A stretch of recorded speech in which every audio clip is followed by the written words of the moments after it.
she don't need no man. Stay far from timid, only make moves when your heart's in it, and live the free skies the limit.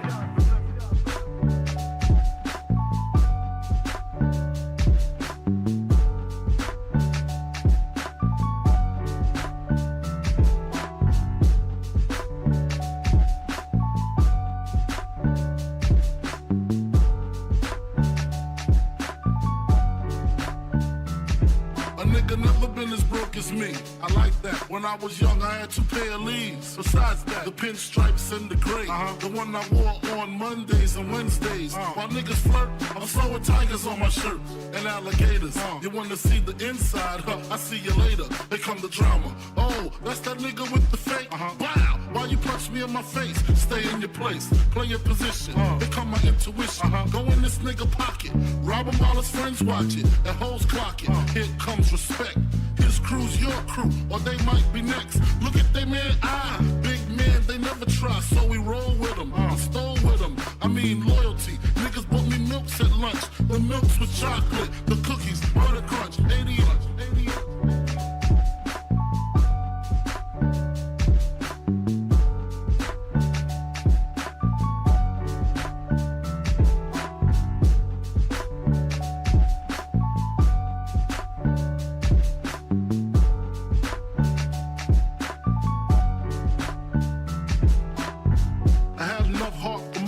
Long as I got stuff from most of them soft. Even when I was wrong, I got my point across. They depicted me the boss. Of course, my orange box cutter make the world go round. Plus I'm fucking bitches ain't my homegirls now. Start stacking, dabbled in crack, gun packing. Nickname Medina, made the scenes, took my Ninas. From gym class to in-glass, pass off for global. The only nigga with a mobile. Can't you see like total? Getting larger in waist and taste. Ain't no telling where this felon is heading. Just in case, keep a shell at the tip of your melon. Clear the space. Your brain was a terrible thing to waste.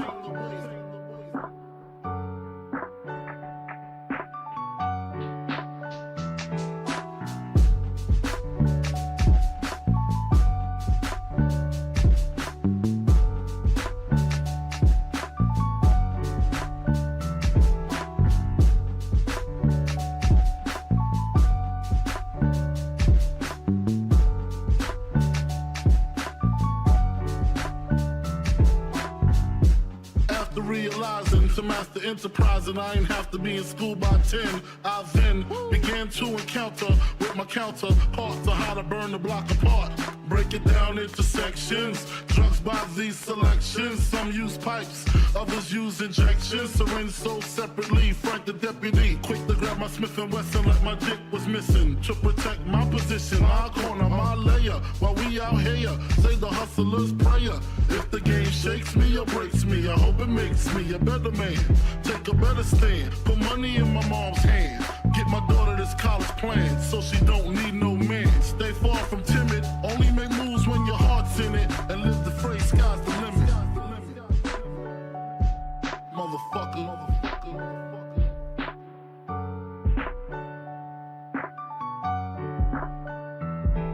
88.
nigga never been as broke as me. I like that. When I was young, I had 2 pair of leaves. Besides that, the pinstripes and the gray.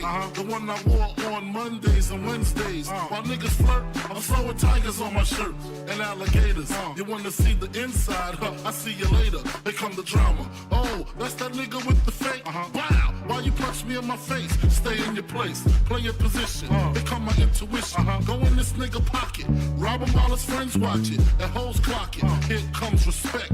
His crew's your crew, or they might be next. Look at they man, big man, they never try, so we roll with them. I stole with them, I mean loyalty. Niggas bought me milks at lunch. The milks with chocolate, the cookies, butter crunch, 88.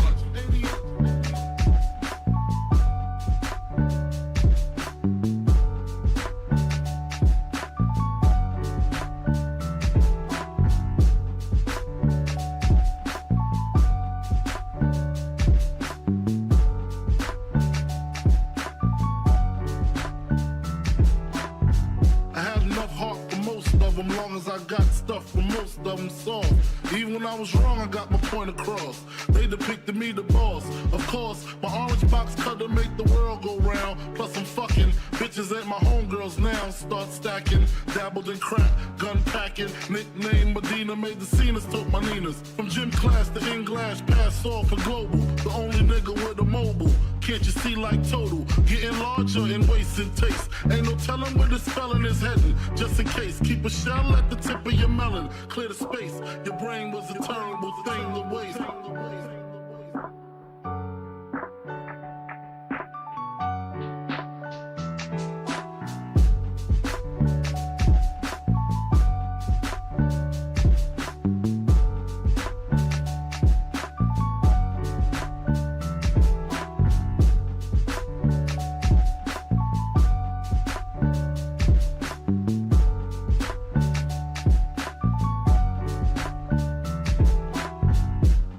Realizing to master enterprise and I ain't have to be in school by 10. I then began to encounter with my counterparts on how to burn the block apart. Break it down into sections. Drugs by these selections. Some use pipes, others use injections. Syringe sold separately. Frank the deputy, quick to grab my Smith & Wesson like my dick was missing. To protect my position, my corner, my layer. While we out here, say the hustler's prayer. If the game shakes me or breaks me, I hope it makes me a better man. Take a better stand, put money in my mom's hand. Get my daughter this college plan, so she don't need no man. Stay far from timid, only make moves when your heart's in it. And live the phrase, sky's the limit.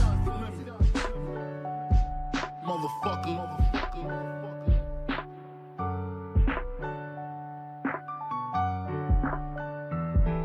88.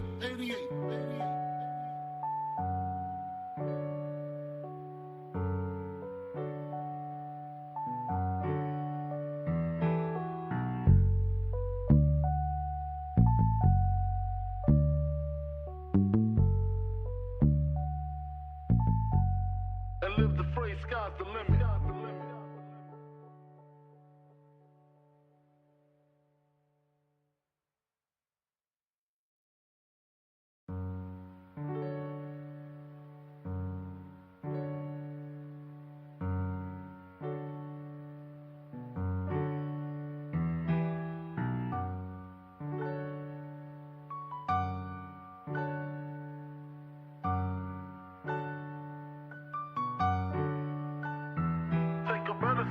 Put money in my mom's hand. Get my daughter this college plan, so she don't need no man. Stay far from timid, only make moves when your heart's in it. And live the phrase, sky's the limit.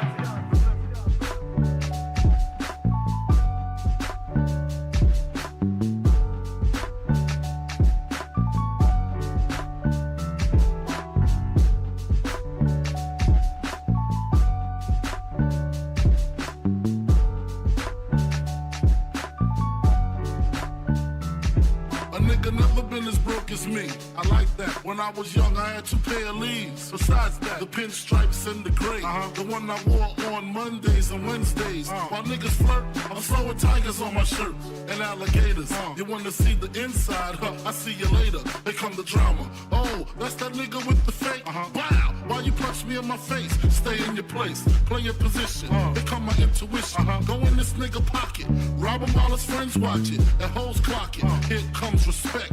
His crew's your crew, or they might be next. Look at they man, big man, they never try, so we roll with them, stole with them. I mean loyalty. Niggas bought me milks at lunch. The milks with chocolate, the cookies, butter crunch. 80.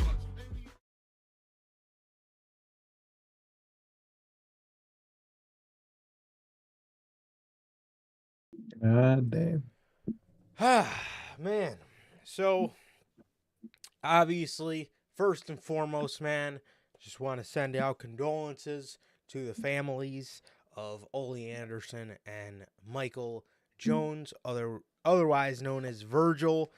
Yeah, we just want to, from us at the Notorious podcast, man, we want to send out our condolences and our prayers to the families of both of those men and two guys that obviously made a huge impact in this business, man.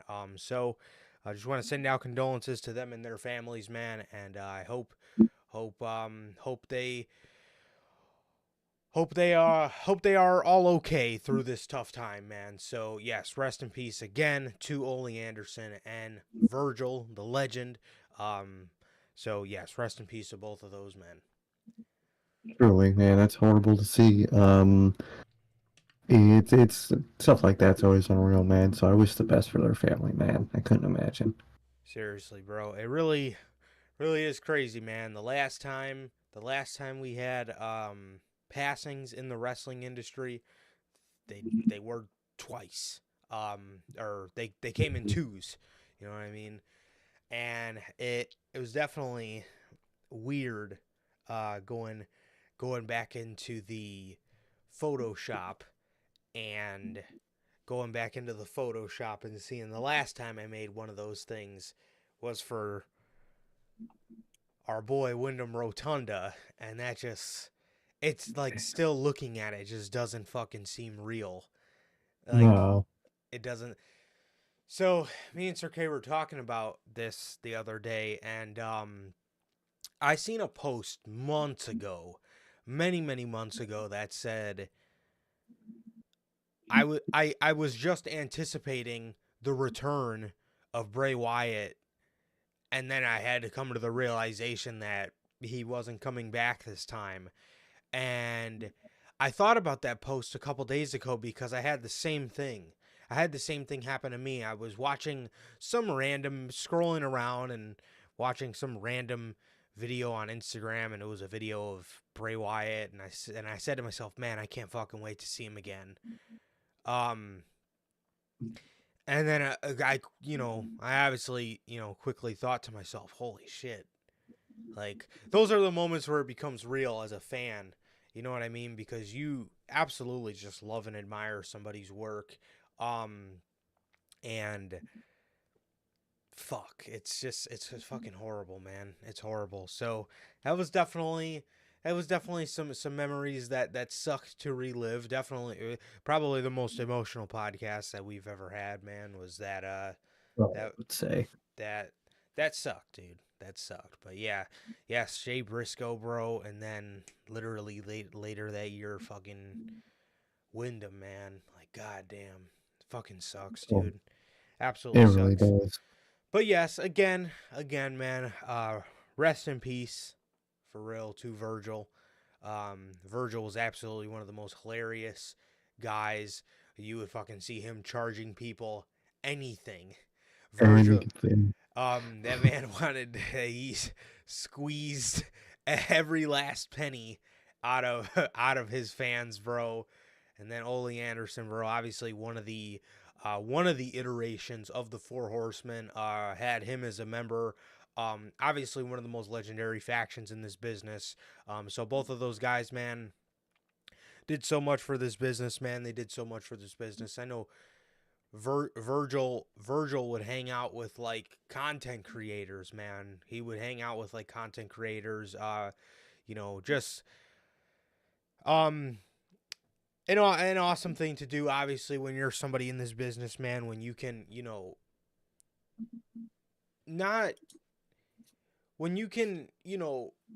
be friends and respect people that are, maybe not, big of a name as you are and stuff like that, man. It's always an amazing thing. Like, I always remember I used to see him hanging out with Grimm from Grimm's Toy Hmm. Show, and I would always think how cool that was. Like, man, how cool is it that fucking, these content creators just get to hang out a guy that used to be in the WWE. I remember always thinking that when I was a kid, man. But yes, so cool, man. And just, yeah, very, very sad, very sad. So deaths always suck, man. Deaths in the wrestling business always suck. But yes, just hope they rest in peace for sure, man. So other than that, man, what is going on, everybody? How the hell are you guys doing? Welcome back to another edition of the Notorious podcast, man. This is episode 203 of the podcast. And how's everybody doing, man? If this is your first time watching, guys, do not know how the show works. Every Monday, we're on here after Monday Night Raw with Notorious Unscripted. And every Friday, we are on here with the news at 4 p.m. Central. And for the Big Five for WWE and the Big Five for AEW, plus select shows that are worthy of doing. We will be on here directly after the show goes off the air with the reviews for those. So if you guys did miss the Elimination Chamber review, and if you guys did miss this past Monday's episode of Unscripted, is WWE purposely making WrestleMania season confusing? That is episode 184 of Unscripted. You guys can find that live on all platforms, both of those live on all platforms. That is Anchor, Spotify, Google Podcasts, Apple Podcasts, and if you want to see it first, join us right here live, like I said, for the Big Five for both companies directly after the show, and for the Monday after Monday Night Raw Unscripted. God, I just completely got tangled up in my words there. Yes, and Monday after Monday Night Raw for Unscripted, man. You guys can now watch those on all platforms. That is Anchor, Spotify, Google Podcasts, Apple Podcasts, and if you want to see it first, join us right here live on YouTube, man. So,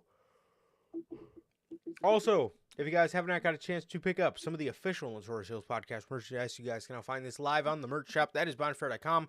Link is at the top of the description of this very video, man. And in either mine or Sir K's social media pages, man, you got the Chicago flag design, the Uncrowned Kings of the IWC, the Biggie inspired design, the base logo design, the Riddler inspired IWC's best kept secret, the Notorious World Order design, the Grand Slam design, the Scratch logo, and the only community that matters. All 8 of these beautiful designs, plus more, are available for you guys live on the merch shop. Again, that is bonfire.com. Link is at the top of the description of this very video, man. Also, if this is your first time watching, guys, do not know who we are here at the Notorious Heels podcast. I am Johnny Mayhem, one half of the host of this very show. And as for the other half, we got my man Sir K here. How's it going, man? It's going all right, man. It's going good. Just waiting, for Revolution, for Mania, for various other things. Still waiting. But other than that, man, I'm doing good. Just been chilling, man. Just been chilling. Like Durante always asks, how's life? How's the family? Life's good. Family's good. How is everybody doing in the live chat, man? How is everyone doing watching that replay, man? What about you? How are you doing? Yeah, man, I'm doing good, bro. I'm doing good, man. Nothing too much, bro. Nothing too much. Just chilling, to be honest, bro.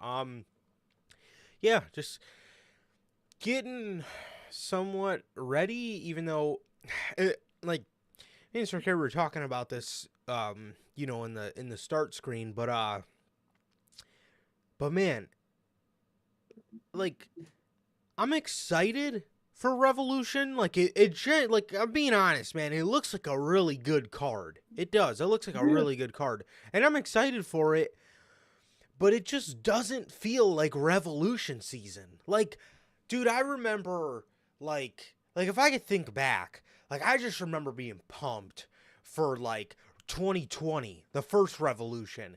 And I remember being pumped for 2021, the Barbed Wire Death, the Sting and Darby versus Team Taz, the street fight. You know, the Yeah. hoodlum promo. God, I fucking like it was just such an awesome season. And then fucking 2022 happened, and that was just fucking insane. CM Punk and MJF, fucking Adam Page and Adam Cole. You had the three-way, Bucks, Jurassic Express, and Red Dragon. I mean, you had Keith Lee's first pay-per-view, the Rise of Wardlow. Like, God, that was just such a fucking awesome year. I believe that won my show of the year in 2022. It was just an amazing fucking show. 2023 happened. The excitement wasn't there, but the show did turn out. Yeah, I think it was one of the better ones last year. That's what I remember.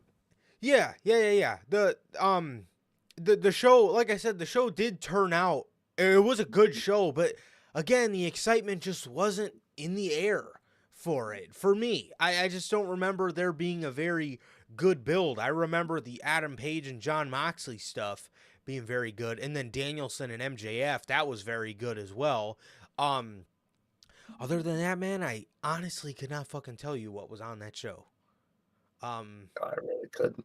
Yeah, but yeah, like I mean, the show, it did turn out. I mean, I do remember it being a very good show, but I just remember the build being very meh for it. But this year, you know, kind of the same thing, man. It's like the build is kind of okay. Not saying it's bad. It's like the build is it's weird to describe it. Like, the build isn't bad, but the excitement's just not. It just doesn't feel like a Revolution season. Not the likes of, like, again, 2020, 2021, and 2022 for Revolution for me. No, exactly. It's not bad. It just, you don't feel a whole lot right now, and I think it's just a thing with the company in general about the feeling of the company as a whole. Definitely, man. So, yeah, getting excited for Revolution season, man, or Revolution in 2 nights. Yeah. Sting's last match, so that's gonna be something. It's gonna be interesting, bro. It's gonna be very interesting. But I'm excited. It looks like a very good show. Yeah, like I said, the build's been okay in some parts of the show. Now, we're going to look through this card in a little bit and probably, you know, question some of these things, but as all AEW shows. But again, the build's been okay. But it just doesn't feel like Revolution season. No, it really doesn't. Oh, wow. I did see them teasing something. Downstate. I didn't know what it was. Bell says Downstate was teasing something to do with Kingdom Symphony version for the Friday before Mania. I wonder if that's hinting that they're performing, because I can see that happening. Yeah, so if he's going to go in there and win the titles, yeah, definitely. Definitely. They'll probably give him some sort of special entrance. Last year even was pretty sick, and he didn't even do anything special. It was just that fucking that Homelander cape with the fucking angel wings on the back. I mean, that was sick, man. That was sick. Hell yeah, dude. Yeah, but other than that, as Durante always asks, I'm good. Family's good. What about you, Durante, Logan, Bell, Pops? How the hell are you guys doing, man? Thank you guys for being here. And yeah, I could definitely see them doing that. But I'll tell you what, man. For all the wrestling fans, are figure collectors, are gonna understand what my struggle is here. Why the fuck do you guys just constantly come for my wallet, bro? I'm tired of it. Like, bro, Yes, dude. how the fuck are you going? Like, bro, you released Cody Rhodes Ultimate figure, right? Like, we knew we were getting that. Honestly, the only Cody Rhodes figures I'll buy are ones with the Homelander capes, because, You know, I display mine, so it doesn't really look good. You know, him just in a t-shirt. It just looks more epic when he's, you know, fucking in his cape. How the fuck are you gonna release a Sami Zayn and Kevin Owens Ultimate in the same set without telling me and giving me heads up about this information? Like, bro, what the fuck? Like, obviously, now I gotta fucking buy the Sami Zayn and the Kevin Owens along with the Cody Rhodes. So now I gotta buy the whole fucking set. Damn.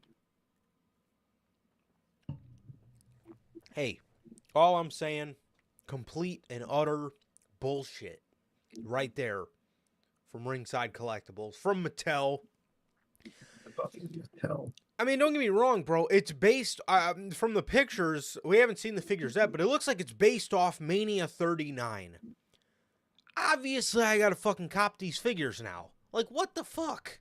Like, you didn't give me, like, bro, give me a couple months heads up. Don't hit me with early April, Sami Zayn and Kevin Owens, fucking Ultimate Edition. What the fuck? Really? Annoying, just bro. bringing it on, you guys. Dude, like, oh my god.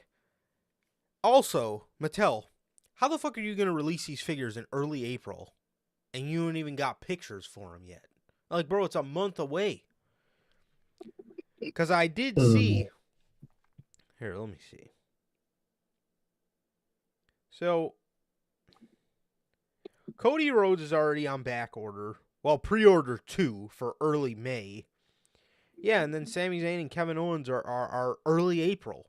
So that means they're probably going to be shipping around the end of March. And you ain't even got pictures yet? Wow, man. Annoying. Pretty annoying. But I love you for it, Mattel, because I do want to commemorate that moment from WrestleMania 39, because goddamn. I couldn't tell you the last time I cried during a WrestleMania, but I could tell you now. Sami Zayn and Kevin Owens versus the Usos brought that emotion out of me. However, the last time I wanted to cry during a WrestleMania were not happy tears, okay? This was WrestleMania 34 when I genuinely wanted to curl up into a ball and cry my eyeballs out after Asuka lost the fucking streak. And then John Cena just ran out there and completely didn't even acknowledge the moment that Asuka just lost her streak. I just know Triple H went home and fucking threw a hammer at the fucking mirror after that, bro. Seriously, bro. So, well, see...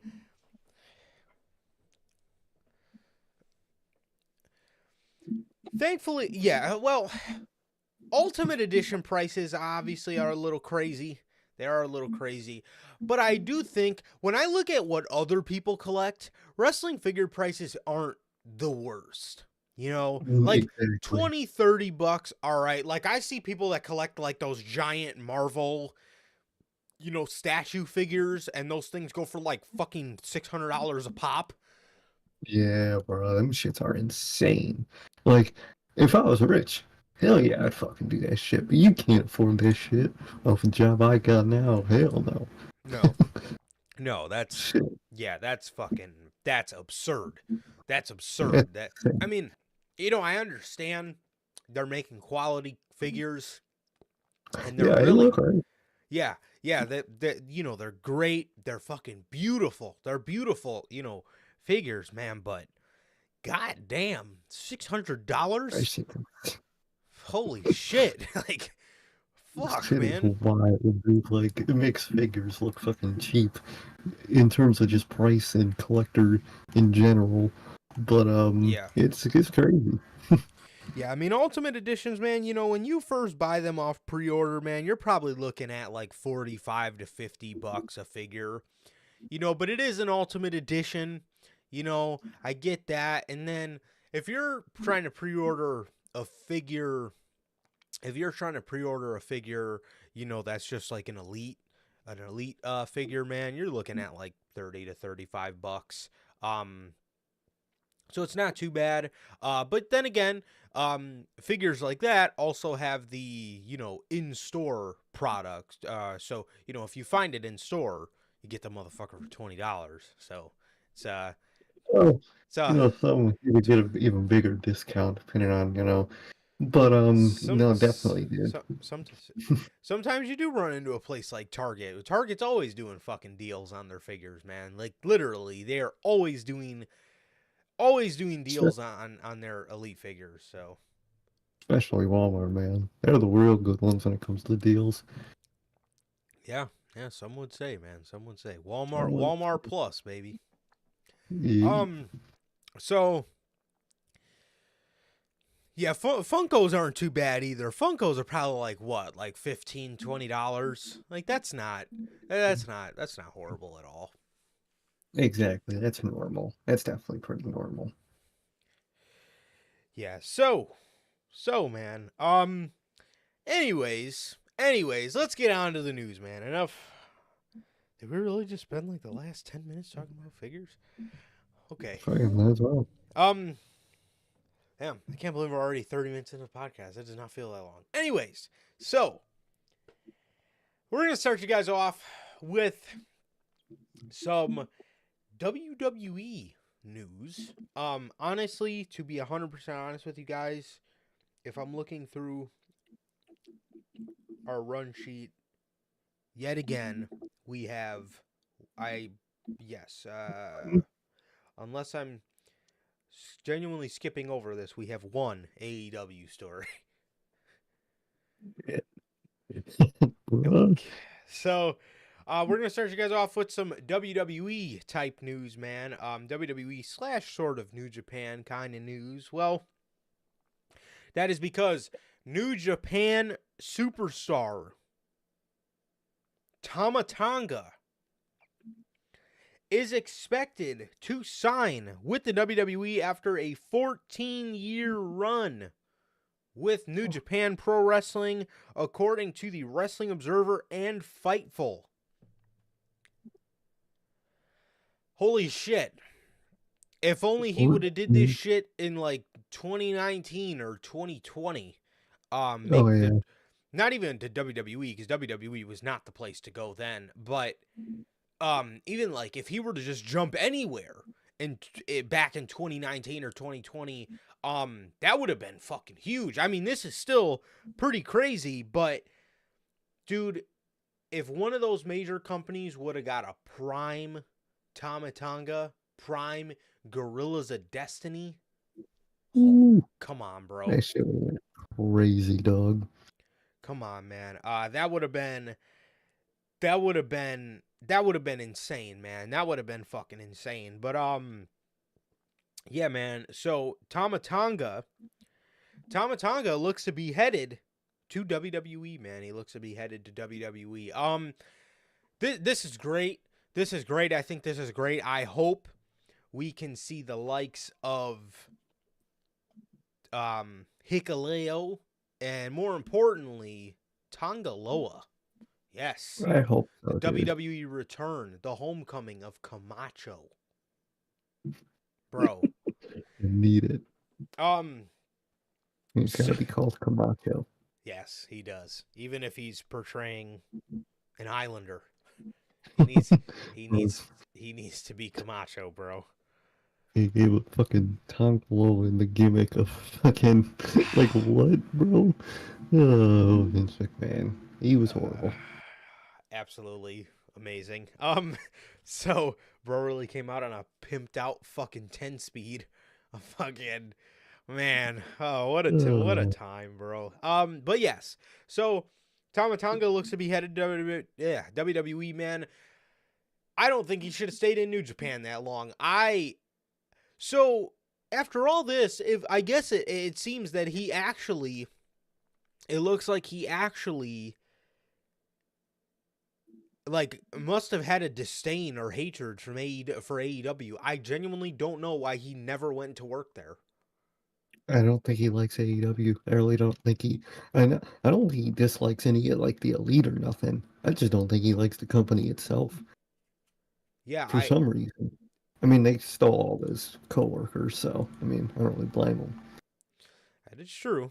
That is true. New Japan was pretty hot, and then AEW came along, and everybody kind of dipped on New Japan because all their favorites went to AEW. So understandable, I guess. But yeah, it looks like he genuinely must have had some serious disdain for AEW. So whatever that was, I don't know, but it looks like he's headed to World Wrestling Entertainment, man. And again, if you're asking me, man, this is probably like 4 years too late, but I'm still excited to see what he's gonna do, and I think he's gonna do some big stuff. I would have just preferred if he would have made the jump years ago. Yeah. Personally, man, because again, when they were at their hottest, any wrestling company would have ate that shit up, man. I mean, there is some serious, like, don't get me wrong, Tama Tonga going over by himself is, okay. But again, if you ask me, bro, there's some serious fucking money in Tama Tonga and Tongaloa, the Gorillas of Destiny. And then if you, again, if you want to add a guy like Hikuleo to that, Hikuleo's a guy that's got a lot of potential. I think WWE could put their hands all over him and fucking make him even bigger. So, if you want to have some sort of faction like that with AJ Styles, man, or something like that, and Gallows and Anderson and Finn Balor, and do some sort of like, Bullet Club type group, I think that would be pretty cool. But we do got a little bit of news on what Dave says Tama Tonga will be doing, and we'll give our thoughts on that in a couple minutes here. But Tama Tonga heading to WWE, I think, is a good move, man. I just hope his boys follow suit. I hope so, dude. I hope at least one of them comes through and joins them. But I like it. I like this move that's potentially happening. Like you said, it could have happened a couple years ago. It was a little hotter act, but might as well do it. Now better than never. And I like that. I like that he's going there, and I think it's going to be dope. And I definitely think he's going to join, the AJ Styles and OC type thing. Although, like Spells mentioned in the comments, I did see something about how, like, the Anoa'i family, like, their grandfather has a blood oath with their family, that they see them as family or something like that. So, I don't think he'll join the Bloodline, but technically, per their families, it wouldn't be off the table. Right. So, with that, so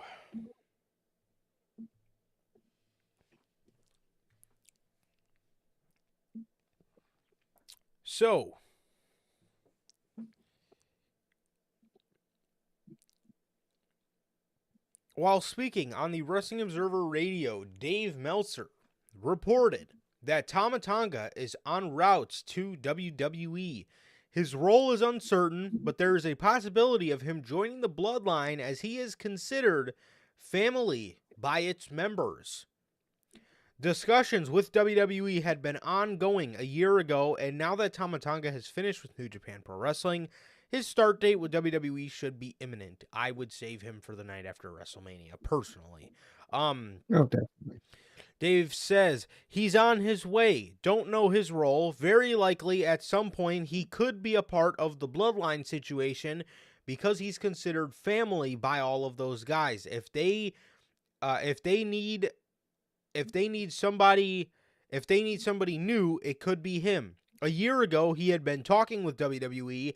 I don't know its start date or anything, but he's done in New Japan, so in theory, he should be starting pretty soon.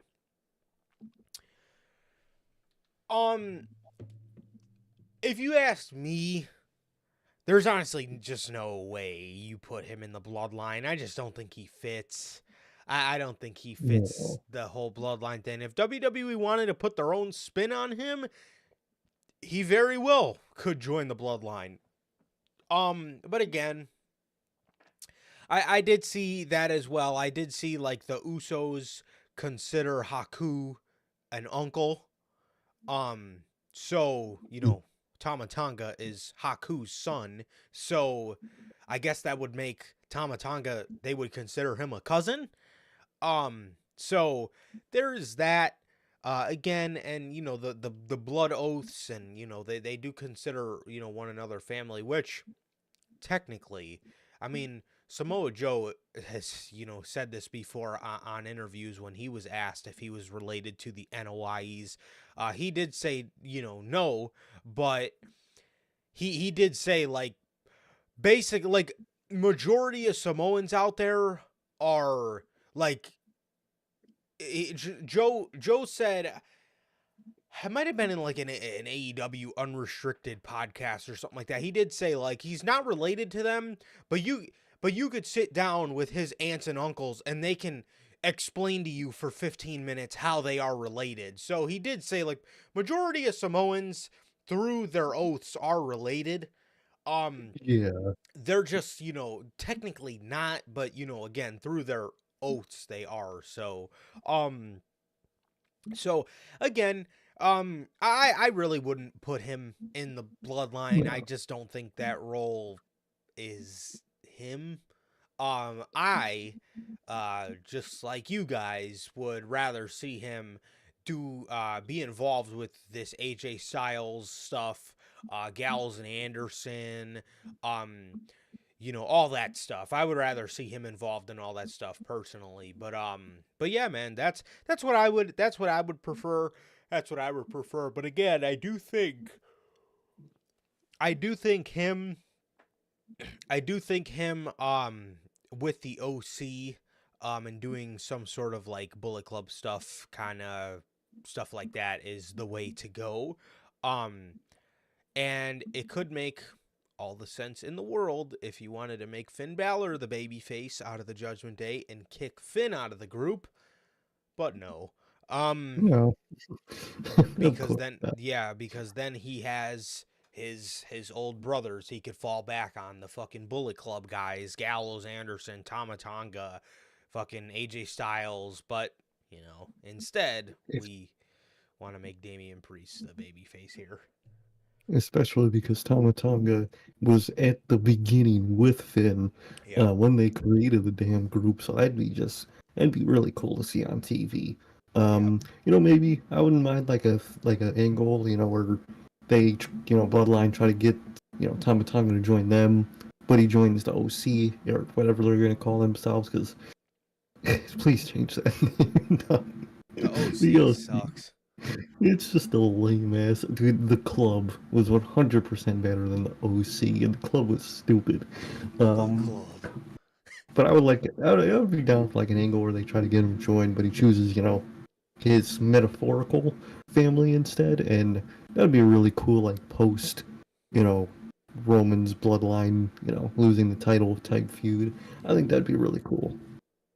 Definitely, man. Yeah, man. So that is the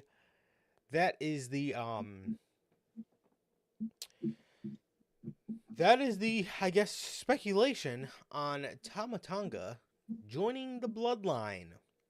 Hopefully not, man. I don't think so.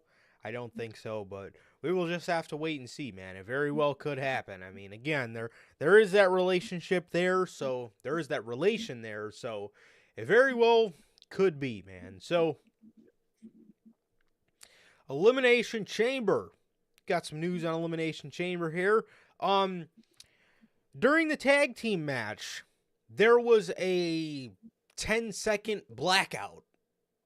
I thought it was just a production fuck up, but it was not. And we got news on that, man. So during the tag match, there was a point in the match where Dominic was on the outside of the ring, and it was right after he hit Tyler Bate, and he started playing up to the crowd. The screen just went black for like 15 seconds. I wasn't sure if my fucking TV went out. I wasn't sure if something on WWE's productions end went out. I don't know what happened, but during the Judgment Day match at Elimination Chamber versus New Catch Republic, Dominic Mysterio accompanied Finn Balor and Damian Priest for this match. At one point during this match, WWE blacked out the screen, but the audio was still running. Many fans thought that this was a technical issue, but that was not the case. WWE blacked out the screen because all the fans in the front row were showing their middle fingers to Dominic. There were also Dom is a wanker and fuck you Dom chants. Finn Balor acknowledged the chants during the match and said, "Don't say that. That's not PG." Gotta love Australia. Dom is a wanker. I don't get why they always still have to do that type of shit on pay-per-view, though. Like, it's your own thing. It runs... Well, I'm telling you, it used to run on their own network. Technically, they don't through Peacock, but, like, you guys are behind the production of your own pay-per-view. You don't have to worry about... Like, worst comes to worst, just don't play back that footage on Raw or SmackDown of, them chanting that type of shit. I never understood why they do that on pay-per-views. TV... I get it's American TV, it is what it is. Never understood it for pay-per-views.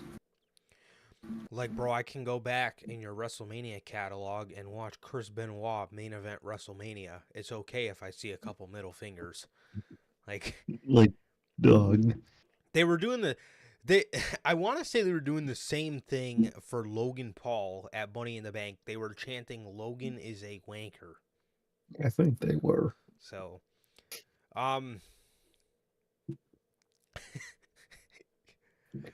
Damn. Very glad that's a happy moment for you, Bill. Yay. Yay. It's great. Yeah. Wanker is not a thing here in the States. It's a very funny word, but it's very hilarious. But it's not a thing for us, man, unfortunately. So so that was the reason why they did not, or why they blacked out the screen at Elimination Chamber. And speaking of Elimination Chamber, Fightful Select reports that Bronson Reed versus Seth Rollins for the World Heavyweight Championship was the original scheduled planned match for the Elimination Chamber Premium Live event. Rollins was injured and Reed had personal matters to attend with. Man, I kind of seen this happening. Bronson Reed was doing a bunch of promos before Rollins got hurt, where it was just him in a backstage environment talking about how he's coming for you, and you may not know it yet, but he was doing a bunch of promos talking about a mysterious person, and once Seth got hurt, it all got dropped. And we never seen it again, and Bronson has been off television ever since, obviously attending to his child, but so honestly, if I'm being honest, man, I think that was the problem. I think that was the problem is Rollins getting hurt, but I did always see this happening, man.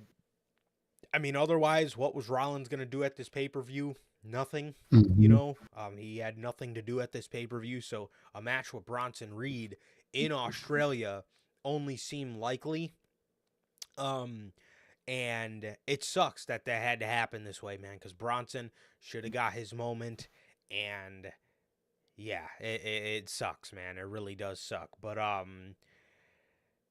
so it sucks because, God, this would have been a banger.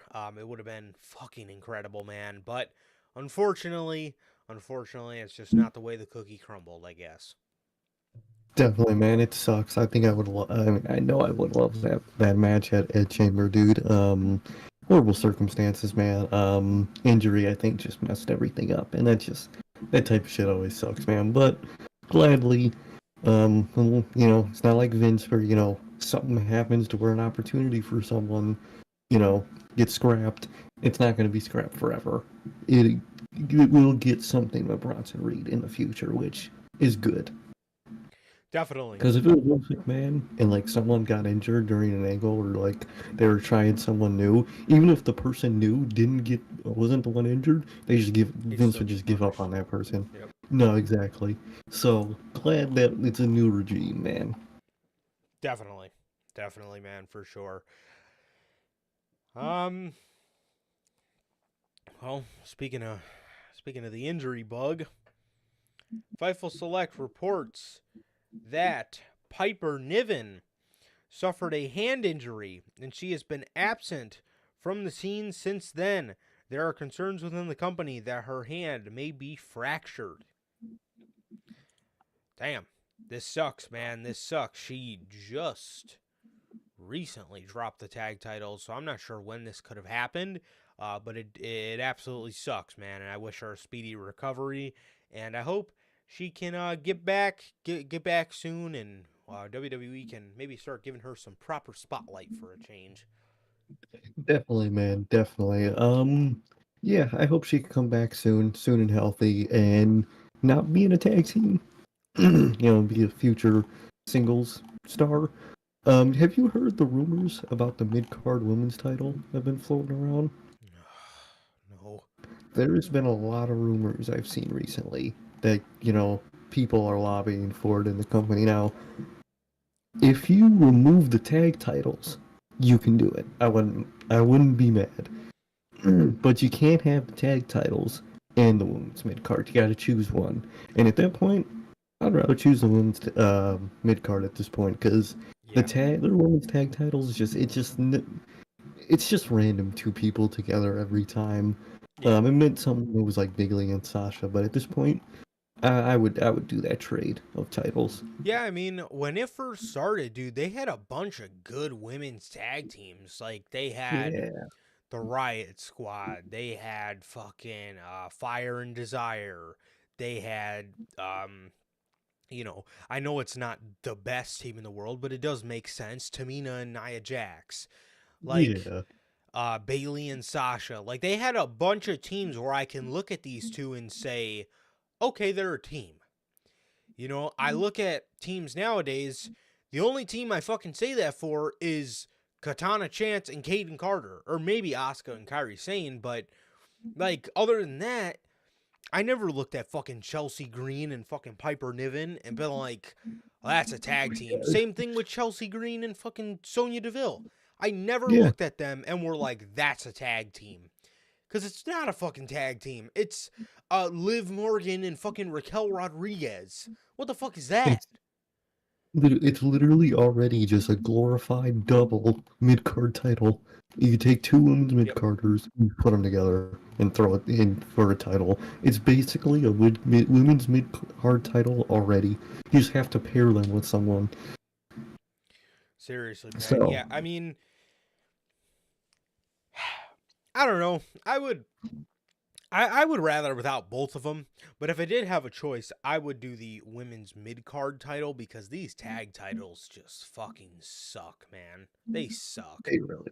It's just pointless at this point. It's just not going to work out. It's unfortunate because they have beautiful championships. They do. Maybe just do maybe a yearly women's tag tournament where you get a trophy, and I think that's all you have the capacity to do for a women's tag team in one singular company. That could be an idea. That could be a very good idea. Yeah, for sure. Oh, the only other tag team that I can say they're actually a team is Candice and Indy. That's it. Forgot about that. Yeah, that's true. That's true. But again, you can't run a division with fucking 3 real tag teams in your company. You can't. Literally. So, I don't know, man. But, yes, Piper is hurt, and we wish her a very, very speedy recovery, man. Speaking of people that are hurt, CM Punk. Yes, dude. CM Punk, man. Chicago Phil. WWE is promoting CM Punk for the last Raw before WrestleMania 40 in Brooklyn, New York. What in the world is he going to be doing on that show? I keep seeing people try to be like, oh, he's going to be the special guest referee. Like, dog, he's injured. Yeah. It's not his leg, if I remember correctly, right? Tricep. It's his arm. Try exactly, but like they know to be a ref, you gotta like jump on the ground when you're doing counts and shit, right? He's injured. He can't be a special guest referee. At that point, you might as well have just done the match. I Yeah, really don't get why I keep seeing that. seriously. Yeah, yeah, it doesn't make doesn't make any sense. I would like to see him as the host. I think that would be I think that would be decent. I think that would be decent. Yeah, the I mean, he does want to be in the mix and he does want to be there. So fuck it. I mean, who else are you gonna have be the host? And just have CM Punk do it. No, exactly. I think that'd be perfect, man. I think that's really the only thing you can do. But Definitely, you want man. a slow ass referee fucking crawling his way to the fucking 3 count. Yeah, Don't I take was him one gonna. bit. He has to lay on like his stomach, but you need your arms to hold you up in almost like a plank position while you count with the other hand. He can't do Exactly. that because one hand he can't put his weight on, and the other hand he can't smack the fucking ground with. Like, Like, dude, I keep seeing that the past couple days, and I'm like, dog, that man literally cannot do that. You need to be medically cleared to be a referee, too. I don't think they realize that. Like, yeah, if it was like, a little something, alright, you'd survive. But, like, dog, right. he literally won't be able to smack his arm or plank, like you said, plank his other arm up. Like, what the fuck, man? Like, are you people fucking stupid? Like, what do you Yes. want him to do? Count the 1, 2, 3 with his fucking foot? Like what? Like, come on, man. So I don't know, man, but yeah, CM Punk's gonna be on the Raw before WrestleMania, and like I said, man, or well, to be honest, Bell gave the idea. Him as the host. Him as the host, I think, would be a Perfect. pretty solid idea. Pretty solid idea, man. Get him there, get him in the mix, have him be at the atmosphere. It's just crazy that, see, this CM Punk likes going to work, man. It's insane. We just got to wait. How long is he in AEW? 1 year. We got to wait 1 year. So by November next year, we'll see if he gets fed up. So Yeah, exactly. Oh, good old Phil. that's how long Good it old took. upset Phil. 1 year was the greatest of all out of all time, one of the greatest wrestling pay-per-views of all time. And 1 year later, he was standing there, he was sitting there bloodied with a muffin in hand, fucking burying the company to smithereens. So it Fucking legendary, dude. That fucking media scrum is goddamn legendary. I really cannot is. wait for the fucking Dark Side of the Ring in the future on that shit. Oh, it's gonna be amazing. CM Punk in Speaking of Dark AEW. Side of the Ring, Mhm. seen the clips of the new season? I have not. I have heard about the episode. I've heard about the episodes, and I see their Instagram account posting like pictures.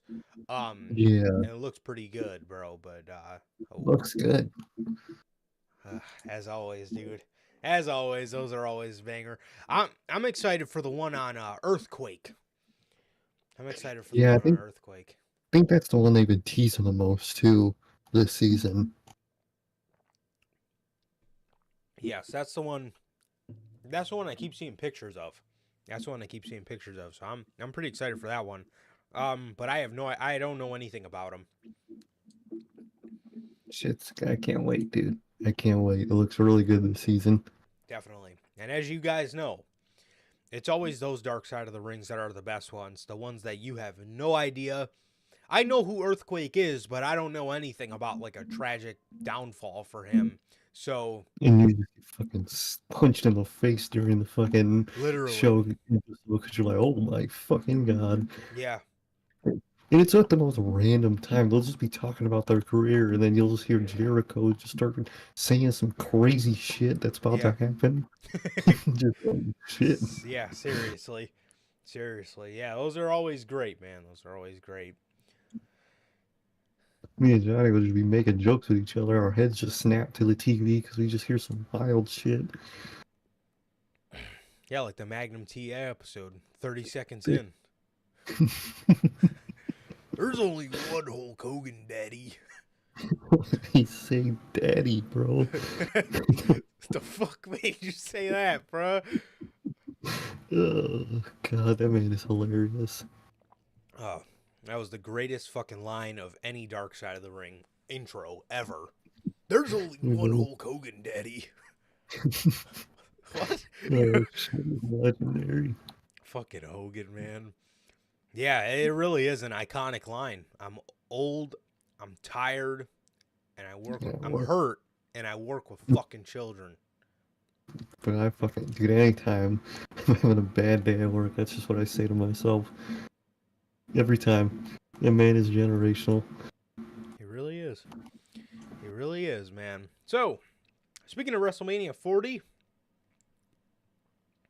Dave Meltzer reports in Sunday's Daily Update that both Logan Paul versus Randy Orton and AJ Styles versus LA Knight are being planned for WrestleMania 40. What the fuck?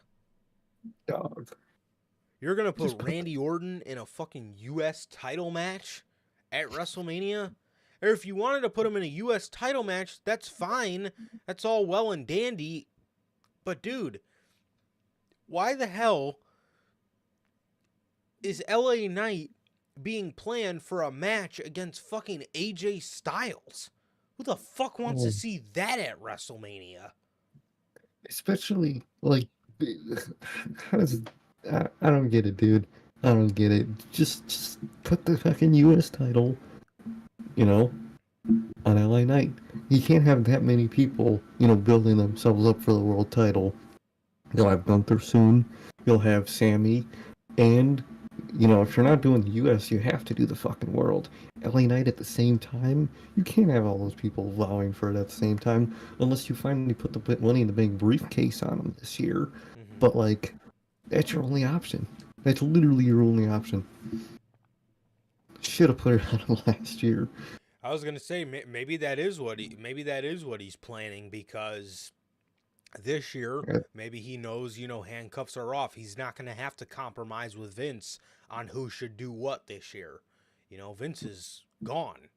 So exactly. it's completely his decision, and that's the only way. It's the only way he's getting away with this. If you don't do that, if you don't put the U.S. title on LA Knight, you better be putting the fucking Money in the Bank briefcase on him, because there's, I don't know what you're making this guy wait for, but No, literally. dude, good thing you said months ago himself, good things come to those who wait. This man has waited, and if you make him wait any longer, I'm going to start to question what the fuck he is waiting for. Literally. You're so hell-bent on, is his momentum going to last? You don't even realize you're asking for his momentum to dwindle. Because people are going to get fucking tired of being like, yo, what It the is true, like, though. Technically, Rock is oh, his boss. And maybe Rock is jealous of LA Knight and he's not getting him the match. maybe Rock Maybe. thinks that he's too much like him. Maybe Rock thinks Maybe. he's stealing his gimmick. Fuck, I wouldn't want to steal the fucking 4 lines you fucking got. Yeah, well, LA Knight's got, He's got like 4, but at least him are like new and relevant. yeah, Yeah, like Rock's been saying the Rock same shit line. for fucking 30 years. Exactly. Exactly. So at least one feels new and the other fucking feels fucking like we've been hearing them for fucking 20 years. Yeah, maybe he doesn't like LA Knight, man, which, again,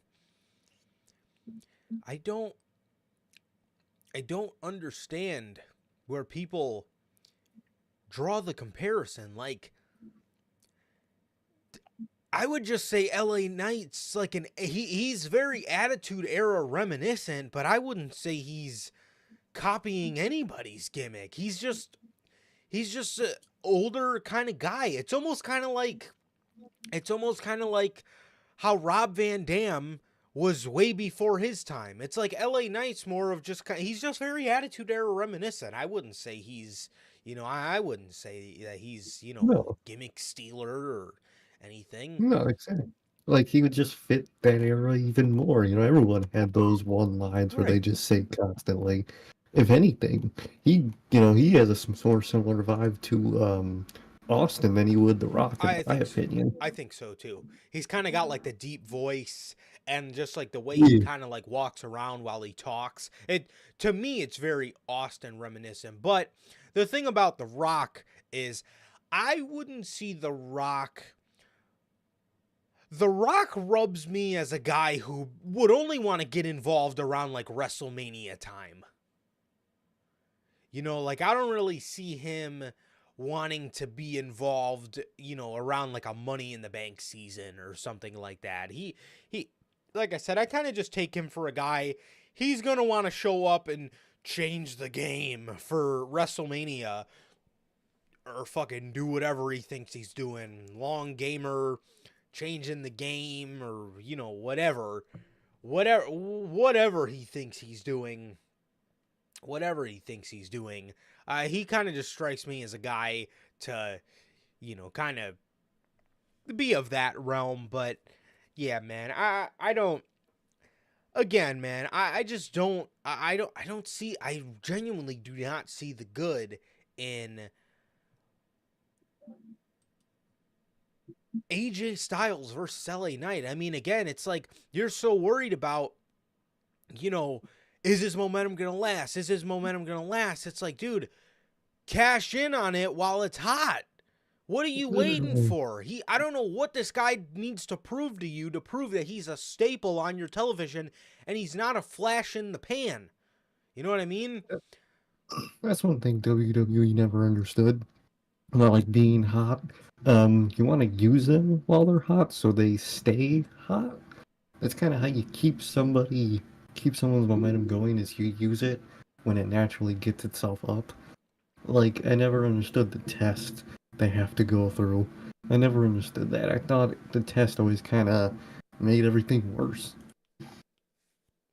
Definitely. And like they've found themselves in a situation where it's worked. And the thing about tests in a Vince McMahon era, Vince McMahon's tests were flat out burying you and seeing if you survived. Now, Triple Yeah. H's tests are obviously a little different. He's portrayed LA Knight great. He's put him in 2 world title matches. He's had him, go face to face with some of the fucking best the company has to offer. Roman Reigns, Randy Orton, AJ Styles. He's wildly entertaining against a guy like Logan Paul. He's wildly entertaining against anybody. Triple H has done good, and I think that's what's made it last. But eventually, this guy, all you're doing is fucking making people want to see it more. You know what I mean? All you're doing is making people feel bad for LA Knight to the point where, like, we're clamoring for this guy to get a fucking championship match, and we're clamoring for this guy to get his huge payoff at WrestleMania. But again, that's a very risky game because at what point is your audience, and they'll do this, at what point is your audience just going to give up because they're tired of waiting for this guy to, finish his story, if you will, But No, definitely.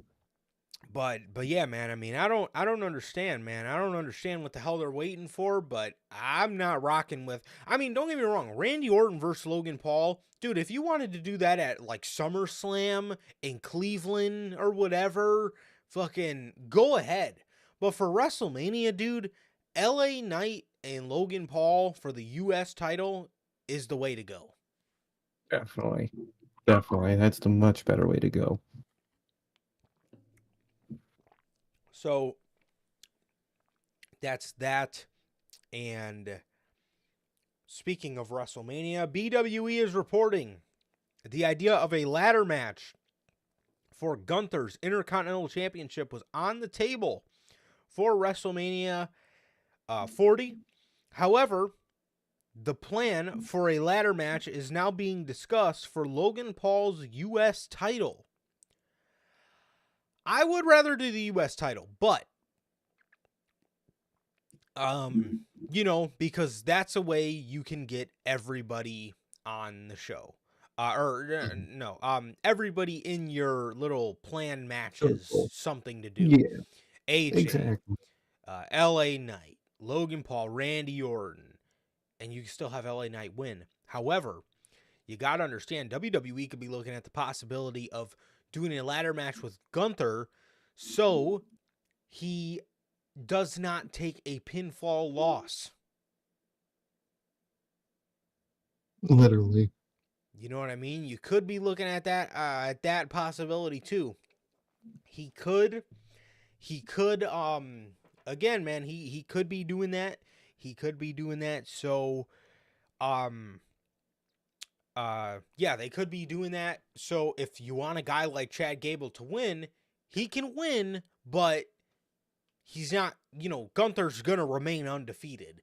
So that very well could be a possibility, but in my honest opinion, I just have Gunther take the loss. I would just have Gunther lose to Chad Gable. The story is there of Gable being, wanting to actually defeat Gunther, and Logan Paul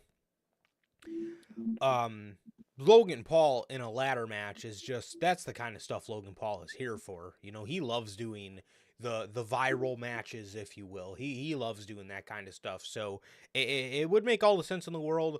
And then, like I said, you can have LA Knight win it. If you do want to do Logan Paul versus Randy Orton, you could get a little bit of it in the ladder match and then come back to it at SummerSlam. I think that would be pretty cool. But I would rather do the U.S. title, but I do understand if they do the IC title to keep Gunther undefeated. I could definitely see it, man. I think it's better to just have Gunther lose. It's okay. It's fucking 600 plus days. It will be fine which we know they won't do as long as you don't ask it, where they just become a loser afterwards, which we know won't happen. It's perfectly fine for him to lose. Definitely. Speaking of the IC title, Fightful Select reports that some people within WWE were tipped off that Jey Uso would win the Intercontinental Championship, but it was actually never planned. This is prime Triple H working the dirt sheets. Oh, yeah. This That man, was just interesting what he could do. Triple H, absolutely is out here working the dirt sheets, bro. This is good. I like that he does stuff like this. He feeds people bullshit, so you get more of an unpredictable outcome. And to be honest, he doesn't fucking have to tell anybody. He doesn't have to tell anybody shit. He could tell William Regal. He could tell fucking Bruce Pritchard or whatever the fuck. He could tell, he could tell whoever. But what he does do is he keeps it within his team, so no shit gets out. You know what I mean? And that's what I like about Triple H, man. He doesn't have to tell, this guy and this guy and this guy so they can go on and feed it to the dirt sheets, and then your whole show's spoiled. Triple H has done a great job at feeding bullshit, and he's done a great job at keeping things a secret. Mm-hmm. Definitely, dude. That man is phenomenal at keeping a secret, and I really think this was just a little test of his to see how he can manipulate the dirt sheets, man, and it worked. They were posting that shit before the show, and guess what never happened, man. So I liked it. I like that Triple H can do that. Something that AEW used to be great at, and hey, since been really bad at that. We all know, but it's good to see that WWE is good at doing that now, because they used to be the bad ones when it came to shit coming out. Now its roles are completely reversed. Definitely, man. Yeah, this man, Tony Khan, just tells them every fucking thing nowadays. He really does. All right, man. Shocking report of the year right here.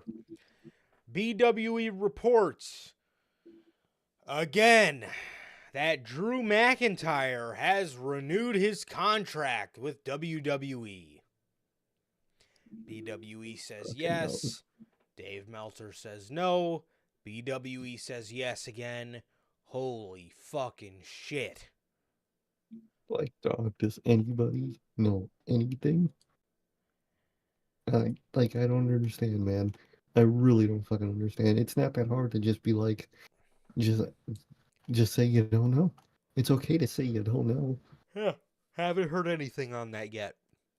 No, I mean, what the fuck? I mean, I don't know, man. We need to sit Dave Meltzer and BWE at a table and have them argue whether rather Drew McIntyre is re-signed or not. I need to see it. literally, dog. Until it comes out of his words that he's staying, I'm not gonna believe anybody because I think he is resigning, and he very well could have already. I don't. We don't fucking know. Yeah, seriously. Seriously, man. I did not see what Brian Alvarez said about AEW. Oh god. I think I did, but I think I forgot. Oh, I think I saw that yesterday or something. I forgot what he said. Oh lord. I mean, you know, Yeah. So, does anybody fucking know about Drew McIntyre? I don't fucking know, but apparently they all know something. And that is that everyone, nobody knows anything. literally, they all know a very different story. Oh yeah, Golly. about the frustration backstage. Yes, I've seen that. Oh, didn't we report that a while ago? It's about frustration that it's compared to like WWE back there now, where it's like they don't know what they're doing until the day of Dynamite and shit. Unfucking believable.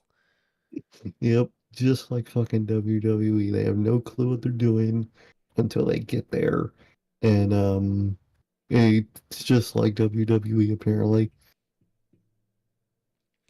Which it's like Tony Khan did that so, and I know he's doing that so things don't get out to the dirt sheets, but they didn't get out to the dirt sheets anyway when people were happy in the company. And Exactly. people like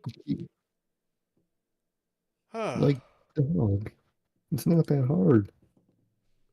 yeah, completely ridiculous, man. Completely ridiculous. Keep your people happy, keep people knowing what they're doing, keep people knowing the direction of their storyline. Don't do that to people, man. Do not make their work environment stressful. That's why people, that's why a lot of people left WWE cuz it's a stressful work environment. Nobody wants to work under all that fucking stress. It's too much. Exactly. It's too much going on. Fucking ridiculous, man. So,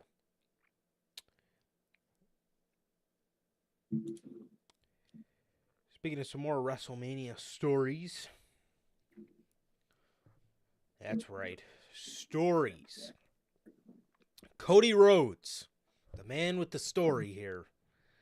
Cody Rhodes has confirmed that he is slated to be at the next 3 SmackDown events that The Rock is also set for. Was talking. Logan brought up a good point about this yesterday. He said, yeah, excuse me. He said he hopes that this is Cody Rhodes actually being on the show and not just being there for the dark match. So yeah, I hope that's what this is, because for the love of God, we need fucking dialogue between these guys. I'm telling you, dude, it can't be fucking keep taking place over Twitter, dog. Just do it on the damn show. What is so Seriously. hard? Seriously. Yeah, so that is Cody Rhodes is set to be at the next couple of SmackDowns, and The Rock is there. I hope he's actually on the show, because how stupid is that going to look for the live crowd? The Rock's out here talking about all this shit about talking all this shit about Cody Rhodes and the Bloodline. You know, they're all, you know, coming down on Cody Rhodes, and they're waiting for Cody to respond. Meanwhile, he's in the fucking back and comes out for the dark match after the show goes off the air, like, motherfucker, why didn't you come out when they were talking shit about you? How's that look for the live crowd? And he comes out there, and he's happy, and he's fucking smiling, and he's fucking selling tables, and giving away fucking breakaway tables. Like, what the fuck? These folks really had to fucking drag a breakaway table all the way home, bruh. Surprised he ain't given nobody the WrestleMania sign yet. Yeah, seriously. Hey, Fuck, man, are you gonna give him a... You gonna get...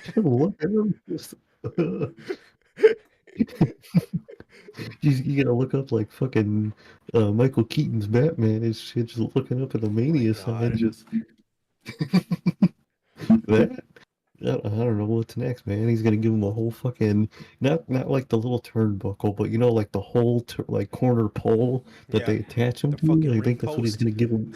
Yeah, he's gonna give him a ring post next. Like, what the the LED fuck? board. Yeah. Golly, Take you this gonna fucking give away half the barricade. barricade? The floor mat? The fucking Michael Cole's chair? What are you gonna give away, man? The fucking little lip to the announce table? I'd take that. That's probably easier to move than a fucking table, I'll tell you that. That is true, but he better hope them motherfuckers are driving a truck or an SUV home. Imagine calling your Uber, and your fucking Uber driver pulls up, and you're standing there with a giant fucking table. Like, what the... 6-foot long fucking table. Like, where the fuck did you think that was fitting? Like, what the hell? Oh, dude. I just can't wait till fucking Money in the Bank. He's gonna give him one of those long ass ladders. Oh, 100%. 100 fucking percent. Like, bro, if my motherfucker drives a sedan, how the fuck are they getting that home? Like, were they putting it on top, like, and holding it, like, while they're driving? How, like, are they holding it out the window? Like, what the fuck? Shit's hilarious, dude. Cody's a funny guy. He really is. He really fucking is, man. I'm gonna give away a breakaway table. Nice, Cody. So yeah, man. Yeah, I remember that. Yeah, they did. They gave it to that veteran. I remember. Oh, They yeah, picked they the did. big ass table up over the barricade and fucking set it right in front of him. Thanks, now I got something blocking my fucking view. No, it was the end of the show, I think, so. Good thing that didn't happen earlier in the show. You just got a fucking table blocking your view.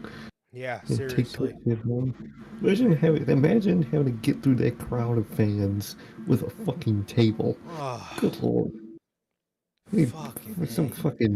Some jumbo would accidentally tap it and it would fucking break. And now you got a really broken away table. Yeah, you know how wrestling fans are, man. One bump and that fucking thing's fucking shattering into fucking ashes. Shit, the fucking smell might break it. A Christmas tree? He gave away a Christmas tree. One of the fucking Christmas oh my god. Well, at least the Christmas tree, you can, like, detach it in the middle, you know? Oh, so that should be able to, fit in somebody's fucking trunk. Christmas. Ugh. Oh, man. Fucking Cody, bro. Golly. Oh no, Logan. We did not discuss that at all. There was not fucking 5 of us discussing how we could do that. Yeah, man, the heist of the century. Just rip it out of his hand and then run away with a giant fucking table in my hand. That fucking worked out well. So, yeah, man, good old Cody, bro. Yeah, I did hear Seth is in town for SmackDown, or he's rumored to be in town for SmackDown. Yeah, so it should be a pretty interesting episode, man. But speaking of SmackDown, The Wrestling Observer reports that SmackDown will continue on Friday nights after USA takes over the program. That's good. I'm actually rocking with this, man. I'm actually rocking with this. I like Friday Night SmackDown. I do. I like how... and I think WWE likes the idea of doing pay-per-view eve shows. I think they like that. Definitely. The night before... the night before, for example, like the night before Survivor Series, you have, CM Punk Eve, as we called it. But you got a nice show where you could set the tone for the weekend, put on a good show, and you can have that, ease you into the pay-per-view night. Also, when WWE goes to international venues like, where the hell they go in Germany, Berlin, when they go to Berlin, they can do SmackDown and Bash in Berlin from the same venue instead of doing a SmackDown on fucking Thursday that'll probably have to be taped and then, have them, fly over and do Bash in Berlin. But before that, you had to tape SmackDown 2 nights before. That fucking sucked.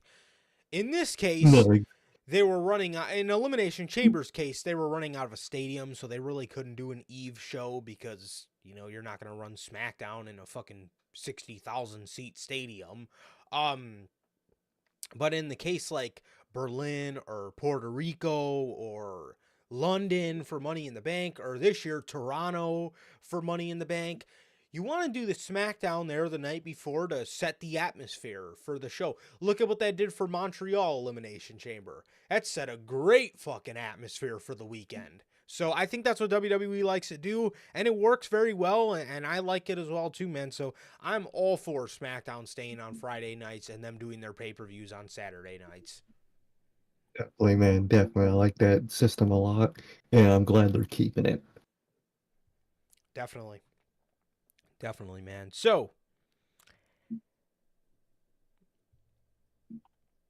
Variety reports that the future home of Monday Night Raw, Netflix, will be planning to raise its costs this year. So, if you guys aren't familiar with Netflix, their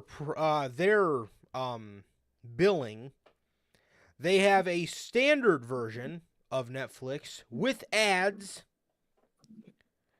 for $6.99, quality 1080p. Then they have the regular standard, that's $15.49, 1080p with no ads. And then they have premium with no ads, 4K Ultra HDR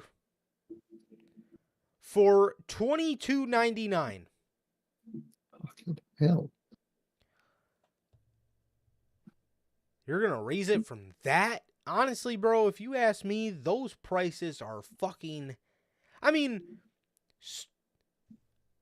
$15 isn't so bad for a streaming service, but like $22.99 for Netflix? Nah. Like, bro, y'all ain't even got nothing like that. No, they really don't. Fucking HBO Max has most of the good shit nowadays.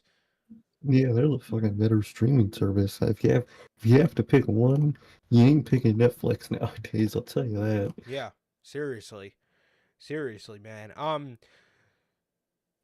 $15 is okay for your standard service, if you ask me. To raise that, I think is a little absurd for fucking 1080p. 2 devices in your household can watch at the same time type thing with no ads. $15 is perfect, but to raise that, I think's a little ridiculous, man. I think's a little ridiculous if you ask me, in terms of just standard streaming prices. In terms of standard streaming prices, man. I mean, I get you're getting Monday Night Raw, but yeah, I don't know, man. I don't know. So we'll see how that goes. And obviously, you know, I constantly hear about Netflix changing the prices, so that That doesn't surprise Doesn't me. shock. Doesn't surprise me, but it is one thing that, it obviously sucks for the consumer. Nobody wants to fucking pay more money for, but I don't know, man. No, exactly. So it's frustrating, man, but I'm still excited for that Netflix move. Me too. Me too. I think it is going to be a really good move. And like I said then, man, WWE wants to be ahead of the curve, man. They want to be the first in their industry to do something, and they were going to scoff at the idea of AEW being the first to maybe get a Dynamite on HBO Max, for example. Whether they go there or not, I don't know. They could very well get that fucking shit placed on Discovery. But we don't know Mm, yet. But yeah, man. So that is the news on Netflix possibly changing their prices, man. So the New Day. It is being reported that Big E suggested that they add a third member to the New Day. Kofi Kingston and Xavier Woods rejected the idea, as it is being reported that they do not want a third member. They want the soul of their group back. This yeah, is it. I mean, I don't know. What were you saying? No, go ahead. I was going to say, this is a little interesting that Big E suggested that. I know Big E said at this point that this is really up to his decision. So, he did say his bones all connect, he's good. It's just a matter right now of making the right decision on what he wants to do with his life. He did say he originally started wrestling, when he originally started wrestling, he didn't plan on being in a wheelchair for the rest of his life. So Exactly. it's all up to him. And for him to suggest that, he may want to, take a step out and not perform anymore. And whatever he chooses to do is his decision, and that's okay with me. And that should be okay with anybody, because it's his decision at the end of the day. But if we do never see Big E again, as a fan, that does not stop me from saying that fucking sucks. But I understand. Exactly. I think we would all definitely understand. Obviously, it would suck from a performative and TV perspective, man. But, everyone has a right to, choose not to, go back. And if he doesn't, I really wouldn't blame him. It would suck, but I would definitely respect his decision like we all would, no matter what, man. But adding a third member, I feel like those two obviously rejected it. I think they would always reject something like that, to be Yeah, honest. 100%. I 100%. think so. Yeah, I did see a lot of people pointing that out at the WrestleMania kickoff. Whenever he would turn, he kind of's got the Kurt Angle neck. He would kind of Yeah. turn his whole body instead of just turning his neck, So, man, that sucks, dude. It sucks. It's heartbreaking. I wish that injury never fucking happened, man. It sucks, and it sucks that here we are, man, almost 2 years to the date, and this man still probably's got a ways to go. Even though, like he said, his bones connect, he's good in that regard, but there's more to it. There's more to it that, even though your bones connect, man, you still gotta, before you wrestle, you want to make sure you got that same amount of mobility in your neck and you're able to actually move, and you have mobility there. So there's a lot much more to it than that. So again, it's good. His bones, they're back to connecting, as he said, but it's gonna take a little more than that, and that it does suck, man. I really just wish this never happened, man, because it just sucks. No, exactly. It sucks, man. And I just hope everything ends up good for him. Definitely, definitely, bro. So WWE 2K24 WWE have officially announced the full DLC list for WWE 2K24. And I got the image to play for you guys on the screen. There it is, man. So starting off in May of 2024, we have the ECW Punk Pack. This DLC pack includes CM Punk, Bubba Ray, and Devon Dudley. That's very cool. Fucking Sandman. Bro. Let's go. Heat. That's insane. Terry Funk. Again, amazing. And my faction content, ECW Paul Heyman manager card pack, or manager card.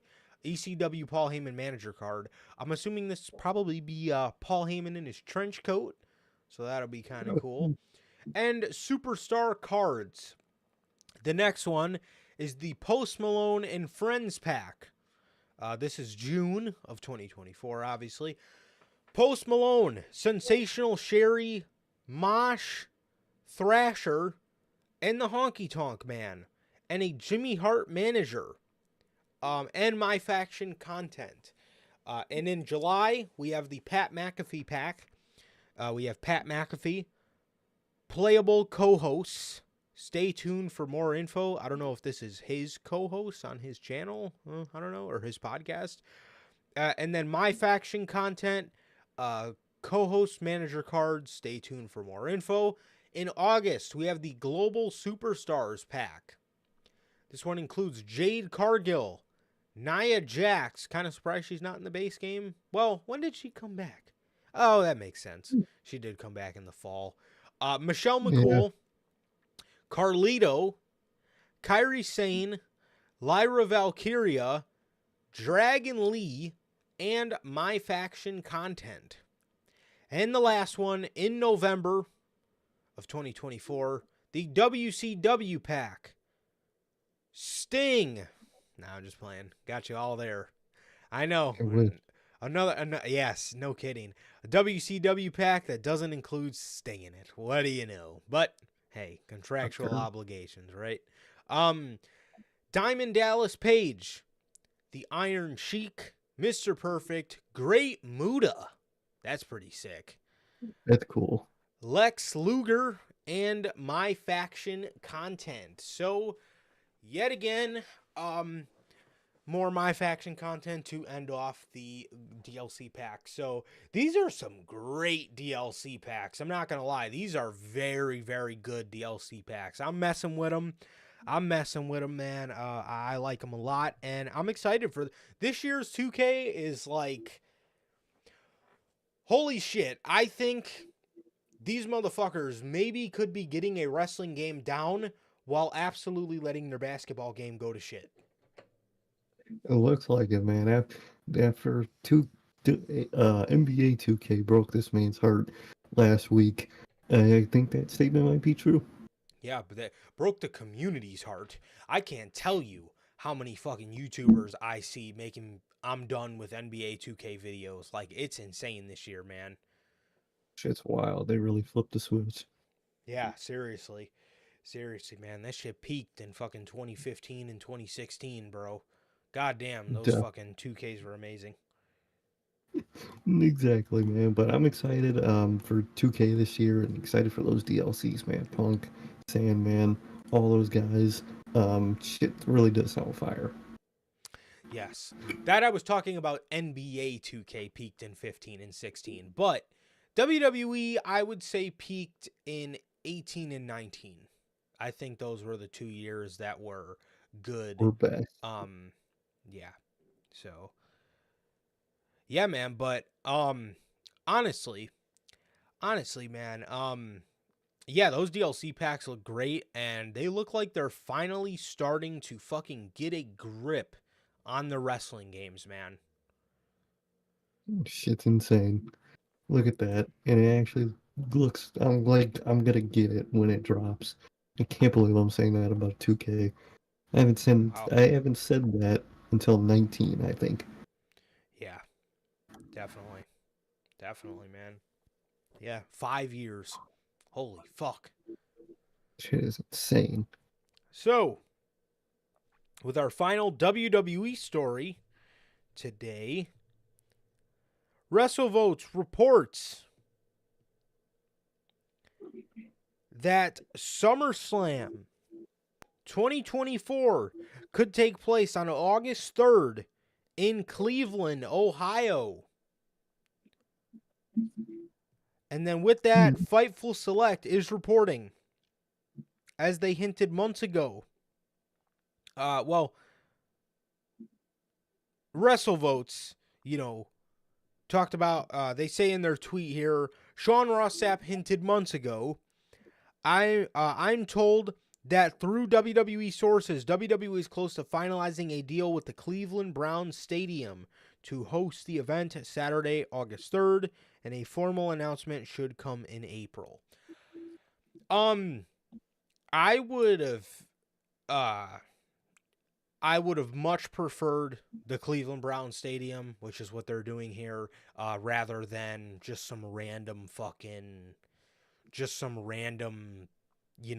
their Quicken Loans Arena is how I know it. I don't know if it's, it's where the Cavaliers play. I don't know if it's called anything else now, but I'm glad they're doing the Cleveland Browns Stadium because SummerSlam in an outside atmosphere is a W. That's what they need. Yes. Like last year, they did Detroit. In Detroit, if they would have did it outside, it would have made it a lot better, but they did it in Ford Field, which is, it is their stadium. It's just not an outside stadium. Exactly. But the Cleveland Browns is. They do have an outside stadium, so I'm down for it, man. I'm down for it. I mean, again, Cleveland's not really the most, when I think summer, I don't really think of Cleveland, but, as long as it's outside, should be a pretty cool atmosphere. Definitely, man. Definitely. I like the sound of it being outside again. I think that's what SummerSlam kind of always needs. It's some type of sky or something. So I'm excited, dude. It looks good. Looks like a really good location. Definitely, man. Definitely. And, I mean, look at how the one in Nashville turned out. Like, dude, just the fucking sunlight alone on that show was just epic. Exactly. So, yeah, man. And with that, the final story for today before we get on to these Revolution predictions is the Dynamite, AEW Dynamite. It looks like they're undergoing a logo change. Here's the logo for you on your screen, as this is the projected new logo for AEW Dynamite, man. So as you can see, AEW did some promotional work, or promotional graphics, rather, for a return to Winnipeg, Manitoba, from the Canada Life Center, Wednesday, May 1st. They did their whole promotional image thing, and as you can see at the top, there's a new, and I enlarged it for you guys as well, as you can see, the AEW Dynamite, the new Dynamite logo. So it looks like we're kind of going back to that multicolored theme for AEW Dynamite, which, I'm not going to lie, I've seen a lot of people hating on it and saying it was mid. I actually don't mind it. I think it looks clean, and I like that they're getting away from the red and blue, because that just doesn't have their identity to it, man. I mean, don't get me wrong, the rainbow, I like the rainbow, but it's not really nowhere near the top of my favorite production for a wrestling show, but at least it was their identity. It had some identity to it, man. Instead of just red and blue, everybody's going to fucking associate red and blue with fucking Raw and SmackDown. Not saying that, you couldn't do red and blue. I think it looked clean and I think it looked nice, but it just didn't have any, it didn't give off that AEW energy for me. No, exactly. I didn't think that red and blue fit them all too well, man. I don't mind the rainbow theme. I think it's all right. I really don't mind this logo they got now. Like you said, I saw a lot of people like dissing on it. It's not bad. It's all right. But I'm intrigued, man. I heard we're gonna get a new set and everything too. Yes. So So it's interesting, man. We'll have to see how it goes. Definitely, man. So that is the new logo for AEW Dynamite, and it looks as if the rumors going around is that sometime post Revolution, we are going to be seeing this implemented. So when that is, I don't know, but we will just have to wait and I see. think they said it should be the post-Revolution show, so it very well could be this Wednesday, upcoming Wednesday. Right. And that's the thing too, Bell. It's like, I'm not saying, you can't have a red theme show or a blue theme show, but like, it just makes me fucking think of Raw and SmackDown. Like, it doesn't give me that AEW identity like the rainbow colors once did. You know what I mean? Like, when I seen the rainbow colors, you think of fucking AEW Dynamite. When you see that like purple with like that like yellow paint splatter, you think of AEW Dynamite. You know what I mean? Obviously, the rainbow was from like 2019 to 20. Early 2020, I think. I don't Yeah, think like, they had it for long. no, they didn't. Like mid 20 or mid to early 2020, and then from 2021 all the way up until early 2023, you had like the purple, with like the kind of like white and yellow paint splatter type thing going on. So Mm-hmm. but either of those colors give more identity to AEW Dynamite than the Raw and SmackDown. And I mean, I mean, like I said, I didn't mind the rainbow at all. I thought that, like I said, the rainbow, it's AEW. It gives them that AEW identity, man. So I like the rainbow, and I'm glad it's coming back. Definitely, man. Definitely. I think it's going to be good for them. For sure, man. So, Revolution, man. Starting off first, we have the All-Star 8-Man Scramble. This match was originally the Meathead Madness. It originally had Wardlow, Lance Archer, and Powerhouse Hobbs. Then it got changed to the All-Star 8-Man Scramble. This has Chris Jericho, Powerhouse Hobbs, Lance Archer, Wardlow, Hook, and Brian Cage. And I believe there's a match with like some Rentalucha, Penta, and Dante Martin to determine one of the spots. It's I think that's one of the one, and the other one I think is another Rentalucha. No, it's the one I seen was Penta. Oh, Brian Keith. Rentalucha, and Brian Keith. Yeah, fucking. Which how does Brian Keith get in this match, or get spot to be in this match, but Malachi Black, who just beat him, doesn't? That's a great fucking point. That's a fucking fantastic fucking point, as a matter of fact. Why don't we put Atlantis Jr. in that match? How about that? Yeah, so...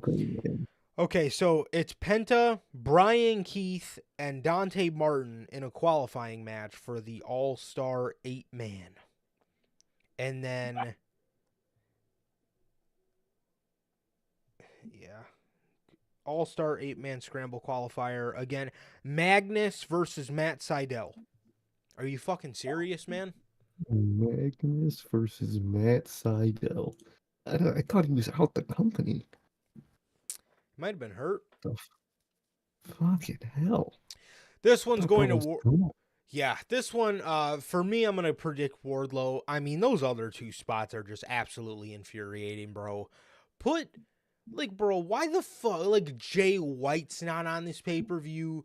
You mean to tell me you put a fucking 8-man tag to get your top stars on the show, and you go ahead and put fucking half your jobbers in here? Makes no fucking sense, Why the man. fuck, like Sir K said, why the fuck is Brian Keith in the match and Malachi Black just beat Brian Keith? Why?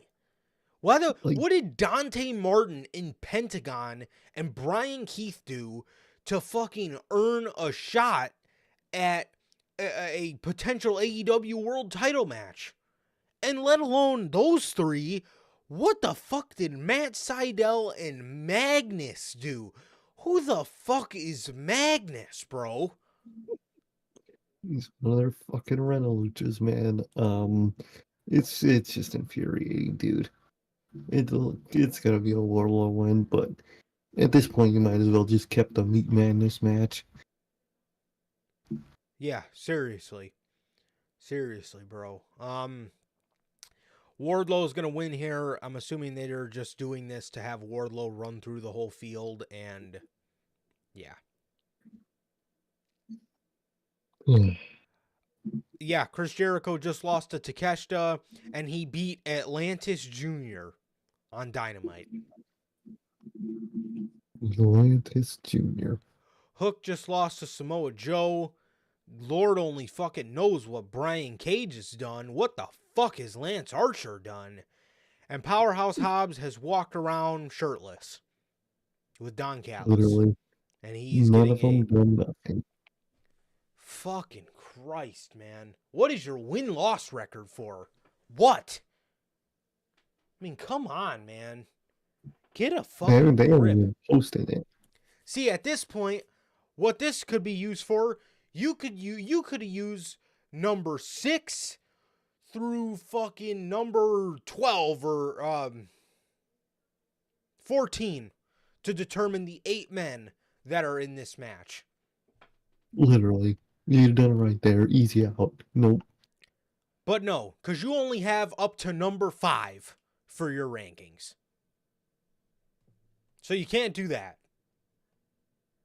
Fucking ridiculous, man. What is this shit?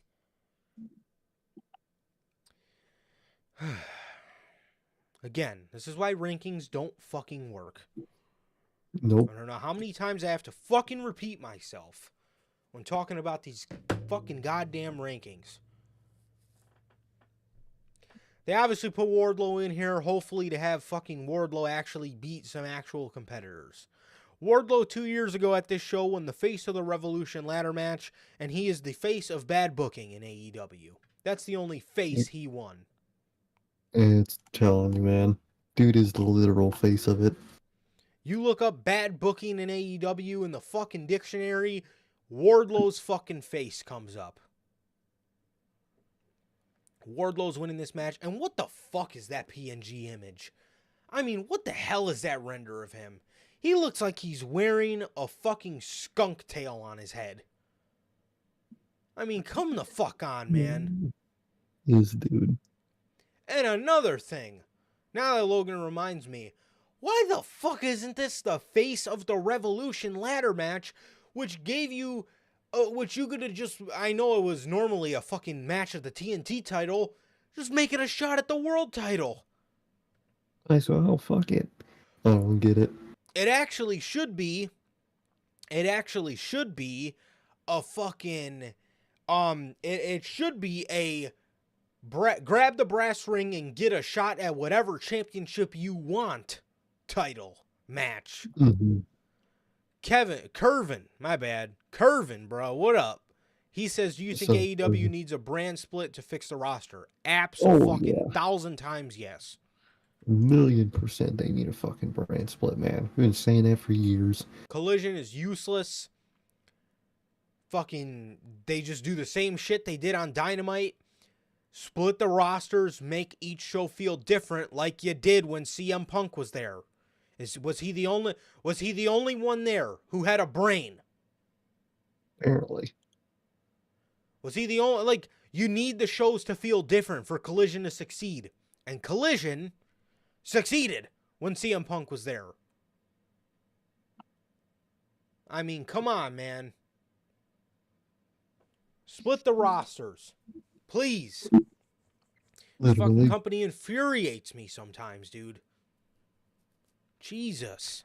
Yeah, I don't know. They need to fucking figure it out, man. Wardlow is winning this match. Yes, Wardlow gets my prediction. Same, definitely. And the next match. FTR versus Mox and Claudio. We already got this match in a 20-minute time limit, and they give us nothing new, just another tag match. I don't know why, but they're looking for a fight while CMLL is fucking off in the fucking graveyards of Tijuana with the fucking piranhas. Literally. FTR and John Moxley and Claudio here. I'm gonna say FTR because they're in North Carolina, so this is where they're from. They're from one of the Carolinas. I'm not sure if it's north or south, but I'll say FTR here. Definitely, man. Definitely. I think it's more than likely an FTR win.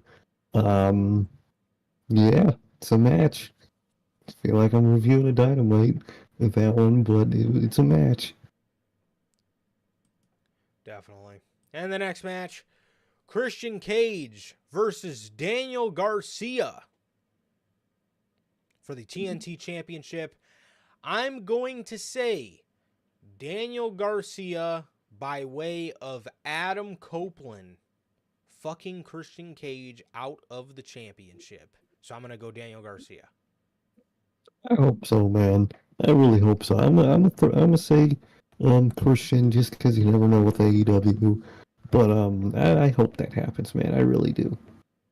Definitely, man. Daniel Garcia's had some good string of momentum lately, and let's just fucking hope this doesn't go.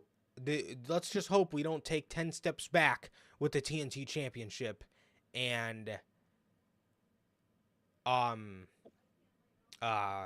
we start doing open challenges again because Tony Khan likes using these wrestlers as toys. No, exactly. So Christian Cage, I'm gonna say Adam Copeland screws him out of the championship here, and they continue their story, just as a blood feud, I guess. So yeah, I'll say Daniel Garcia here. Definitely, man. Definitely. And the next one, Will Ospreay versus Konosuke Takeshita. I'm more intrigued for what happens after this feud because just like the TNT Championship, I'm very intrigued to see what happens with Will Ospreay. Is Tony Khan going to just fucking use him to get dream matches out of too? Well, we'll have to wait and see. I fucking hope not because, again, that cannot happen for Will Ospreay to succeed. Tony Khan needs to understand we don't want dream matches, we want dream feuds. No, exactly. And what do we got in his first match? A dream match. And they get the ball already started, man. But I think it's going to be an obvious Will Ospreay win. He's coming in to the company officially after like 4 months.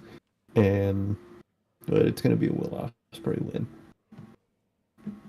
Definitely. I will say, at least this kind of does have a little story with Don and Will kind of, being affiliated once before. So there is a little story there. Not much, but a little bit. And again, normally I wouldn't be upset with the fact that people, lose. I would say Takeshita will be fine. He could take the loss. But Takeshita, that doesn't apply for people that are fucking ice cold. Takeshita is Literally. ice cold. Oh, he really is, dude. And it's going to show when he loses. Definitely. This is obvious Will Ospreay win, and this will probably be him getting kicked out of the Don Callis family to be saved by, I hope, Kyle Fletcher and Mark Davis. I hope so, man. I really do. Yeah, so that is that. The next match for the Continental Crown Championship. We have Continental Crown Champion Eddie Kingston versus Bryan Danielson. They kind of made it obvious on Wednesday when fucking Bryan just pinned the man in the ring and they won whatever multi-man match they were in. Yeah. So it's an obvious. Bryan's Bryan. He's not going to win any singles title in AEW at this point per himself. Right. Genuinely, I really don't think he is. So it's an obvious Eddie Kingston win. Definitely, he's going to. Yeah, Brian is incredibly selfless. He's incredibly selfless, and he's going to do whatever. He's going to do whatever to put anybody over, and he's going to put Eddie over at the pay-per-view, man. And Eddie's going to continue carrying. He's going to continue carrying on with 3 championships that nobody gives a single fuck about. So No, exactly. yeah. So yeah, I'm going Eddie here as well. And in the next one, we have Timeless Tony Storm defending the AEW Women's World Championship against Deonna Purrazzo. This one's an easy one. This one's a rather easy one. This is obviously going to Timeless Tony Storm. They've told a pretty good story up until this point. I think they're going to have a pretty good match. I hope Tony lets a little bit more of the her in-ring work kind of carry on here. She's done great character work, but she's almost done a little too much character work. Yeah, they kind of took one of those routes where they like refuse, to put her in the ring like that or, have her around that. So glad we're finally getting this match, man, but it's going to be an obvious Tony win. Definitely. And again, it's not bad to work on character. We don't see a lot of that in fucking AEW nowadays. So, but you want to be a little leery with how much character you do because you don't want to make her character look too goofy. Exactly. It's already a goofy character. You don't want to make it look worse. No, exactly. Yeah. So, this is an obvious Tony win for me and Sir K as well. So the next match for the International Championship, OC defends the international title against Roddy Strong. I fucking hope this one goes to fucking Roderick Strong because fucking by God, the Undisputed Kingdom. Did I say that right? Yeah, the Undisputed Kingdom. Wait. Yeah. Okay. Yeah.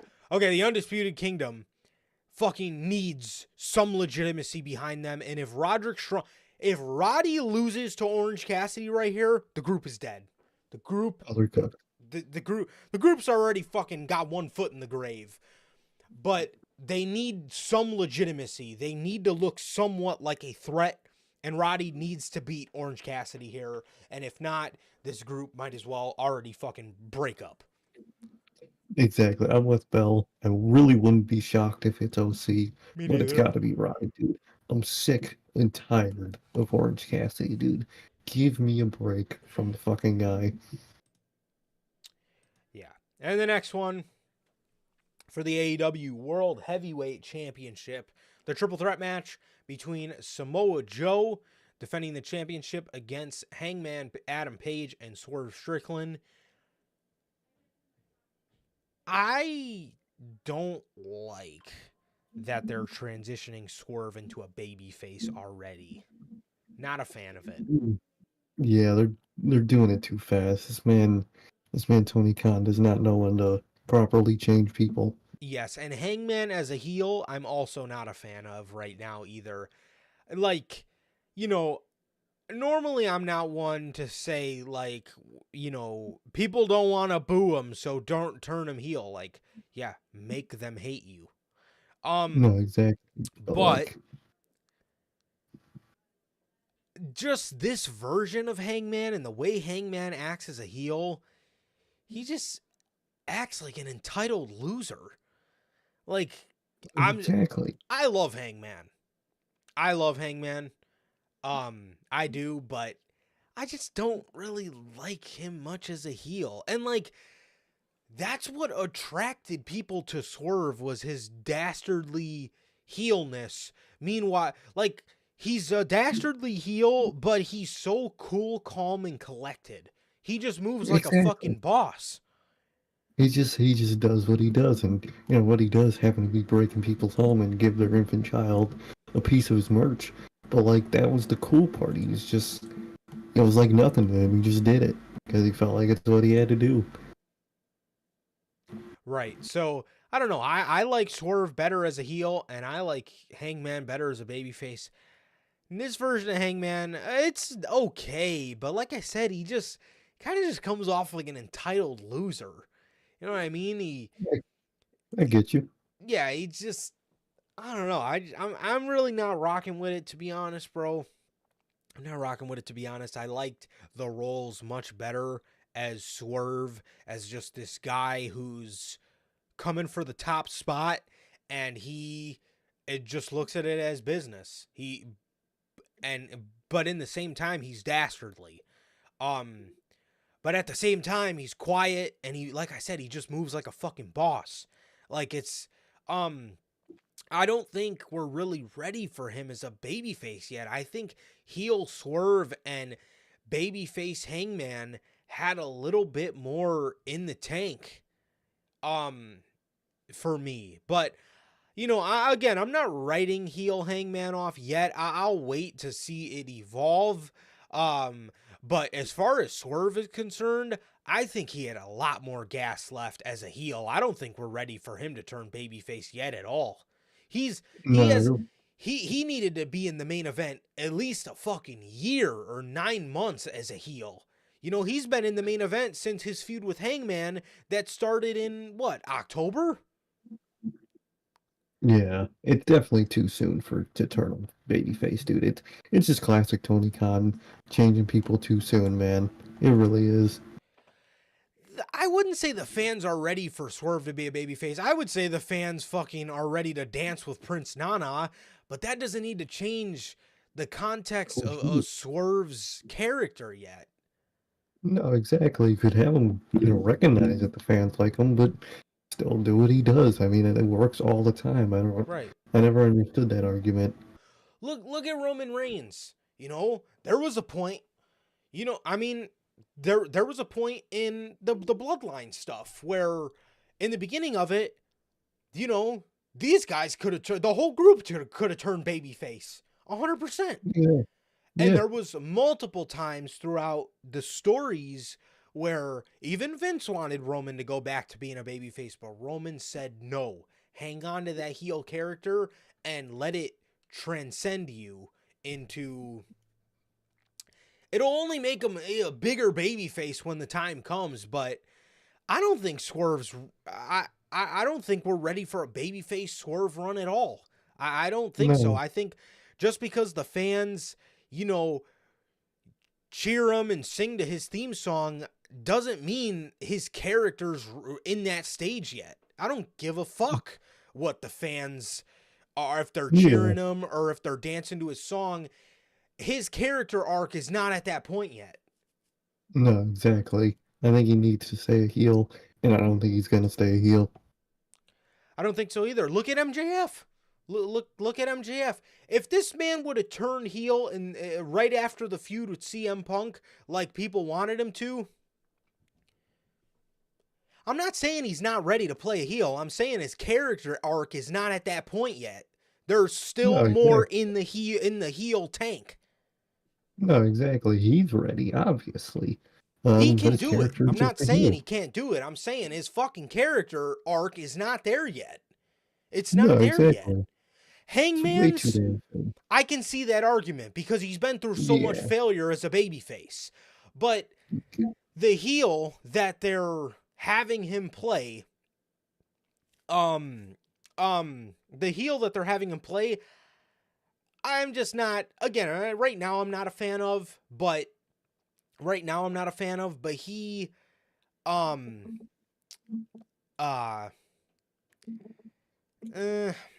I'll wait to see where it goes. Exactly. It's like it's like Bobby Roode, people were fucking wailing their arms around and doing the glorious thing. He was still a heel. And guess what? When he turned babyface, his character arc was not ready for a fucking babyface yet. And it fucking sucked. And I'm not going to say that Swerve sucked because Bobby Roode was operating under Vince McMahon, but Swerve's character arc is not there yet. It's not there yet. A couple months ago, 2 months ago, or whatever it was, 4 months ago, this fucking guy was breaking into somebody's house, and 4 months later, we're ready for him to be a fucking overcoming babyface? What? No, yeah, No. that doesn't make any fucking sense, dude. Yeah, it's not, again, it's not that he can't do it. It's not in his character. And even if it wasn't his character right now, I don't trust fucking Tony Khan to do it. So keep him as fucking heel, man. I think that makes the most sense. You Definitely. could be cheered as a heel. Shit happens every time. People like heels more than they like baby faces nowadays. Yes. That's why they get cheered. He is fucking cool as a heel. That's why people like him. Because he's fucking dastardly. He's a fucking asshole. That's why people like him. Because he's the bitter guy that got fired. People can cling on to that. And it can work as a heel because you understand his frustration. It's almost like when Becky Lynch turned heel in 2018. Nobody booed her. She was a heel, and she worked a heel, and obviously it didn't work. At that point, she was probably a little too over to play a baby face, but it's like people understand your heelism. You know what I mean? And it's like, again, Becky's case was different because she more so, she was operating against Charlotte. Charlotte's never going to work as a fucking babyface. So Becky had to play babyface because, I mean, Charlotte's never worked as a babyface, but his character arc is not there yet. It's just not. No, it's not. It's not there yet. But, to be honest, Bloodline's another great example. Fucking those guys are dastardly assholes, mafia type, Samoan dynasty fucking pricks. But when they come out, we the ones are up in the fucking air, bro. Ones are up in the Literally. air. So, Swerve needs to stay a heel. They tried to turn MJF babyface early on, and it did not work. No. It did not work. That's why they had to end up doing it and tell a great story through turning him babyface with the storyline through Adam Cole. But they tried to turn him babyface a couple times. They tried to turn him babyface after All Out. Remember when he came back as the devil and he was coming out calling the crowd devil worshippers and fucking trying to be a babyface, and he was not at that point in his character yet. The point in the character turned when he actually gained a friend, and a friend that somebody that he cared for, and they put some fucking oomph behind it. They put some story behind it. They tried to turn him babyface after he came back at All Out, and they were pushing for him to turn babyface. I mean, I know you remember. I know you guys remember that. I mean, everybody in AEW flips everyone off. It was their thing at the time. They were having this man come out there and fucking, I remember it was in the news. I remember reading it off that they were pushing for him to go towards babyface, but then they nixed it because he wasn't ready. He wasn't there in his character arc yet. Exactly. God. Okay. Samoa Joe, man. I don't think Samoa Joe makes it past this pay-per-view. I think Swerve takes it. I think Swerve pins Hangman. I think so. At this point, I was giving Samoa Joe a good chance, but at this point, I think it's a Swerve win, which I'm happy about, but it sucks for Joe. I'm not saying that he was being pushed as a babyface. I'm saying that's what the plans were. That's why they had him dip his foot in that water. He was coming out, I remember it, after fucking All Out. He was coming out, and he was kind of baby facing up to the crowd, and then he would fucking switch on him. And during his little stints as a babyface, that's when they wanted the fucking plans to be, maybe we have something here. I remember Chris Jericho was on the All Out media scrum, and he fucking brought it up, how he thinks Max should be a babyface. And then I remember there was chatter for like 2 months after that of, are they going to turn him babyface? Are they going to turn him babyface after he wins a world title? He's crying on the mic with William Regal. All this stuff. He's going out there and fucking babyfacing up to the crowd, but then he would switch. They wanted to turn him babyface then, but it didn't make sense. I'm saying, I remember this shit, dude. I think Joe, I don't think Joe's walking out of here as the world champion. I think it's going to be Swerve. Yeah, at this point, I think he's cooked as champion. I think it's over with, bro. The story is literally at this point just Hangman and Swerve, and I think it's just going to continue as that. Exactly. Exactly. It's almost like when CM Punk was involved with The Rock and John Cena, not because he mattered to the story and not because they wanted him as a part of the story, but because they wanted that championship off of him and onto the people that they Well, yeah, wanted to tell the story with, which at the time was Rock and exactly. Cena. Literally. So I think that's exactly what's happening here. I think Swerve's taking it. At this point, I think so. So, the AEW World Tag Team title match, Sting's final match. The I AEW could Tag actually see Team. that. What happened? Oh, I could actually see that, Logan. I that's could see them saving it. honestly, bro, that's the only way I see Swerve winning the AEW championship somewhere else. That's the only I could. way. That's the only way I could see it, unless they could start to show off with the world title, I think they have him will. get his win. At this point, if they started with that match, he's winning 100%. Definitely. Definitely. But yes, the tornado, it's a tornado tag match for the AEW Yeah. World Championship. This is gonna be a banger. Um the Young Bucks are going to make Sting never look better in his No, final exactly. match. It's going to look amazing. It's going to look amazing. Sting's going to look awesome. Darby's going to look great. And in the end, I think the Bucks are going to EVP their way to the top of the ladder, and I think they're going to take the tag team championships. I think Sting's going to put him over in his final match. Could Sting win? He very well could, but I don't. I just don't see that being the case here. I think Matthew and Nicholas Jackson, the AEW EVPs, are going to take the World Tag Team Championships and model the company the way that they want it to be, which, for the love of fucking God, I wish they could. I wish things could go back to being that way. I swear to God, man, give control back to the EVPs. I can't believe I'm saying that. But yeah, man. I think it's a definite Bucks win, man, and the retirement, man, that shit is gonna hit. So, yes, I think the Bucks are going to win. The Bucks are my final prediction, and I think for the final 10 minutes or however long they need of the show, we're going to get a Sting final farewell send off to the crowd, and it's going to be an amazing thing. So, Sting's last match, I think Definitely. it's gonna be a banger.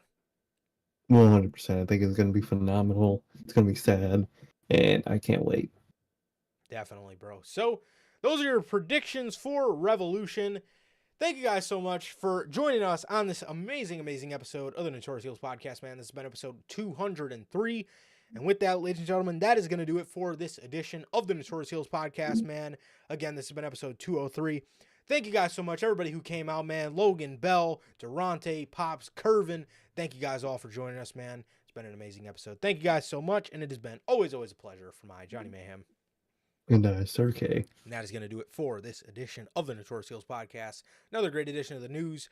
Ladies and gentlemen, please like, comment, and subscribe. Thank you guys so much. Thank you guys. We love you guys. Please like, comment, and subscribe. And we will see you guys in 2 nights with the AEW Revolution 2024 official review. Peace.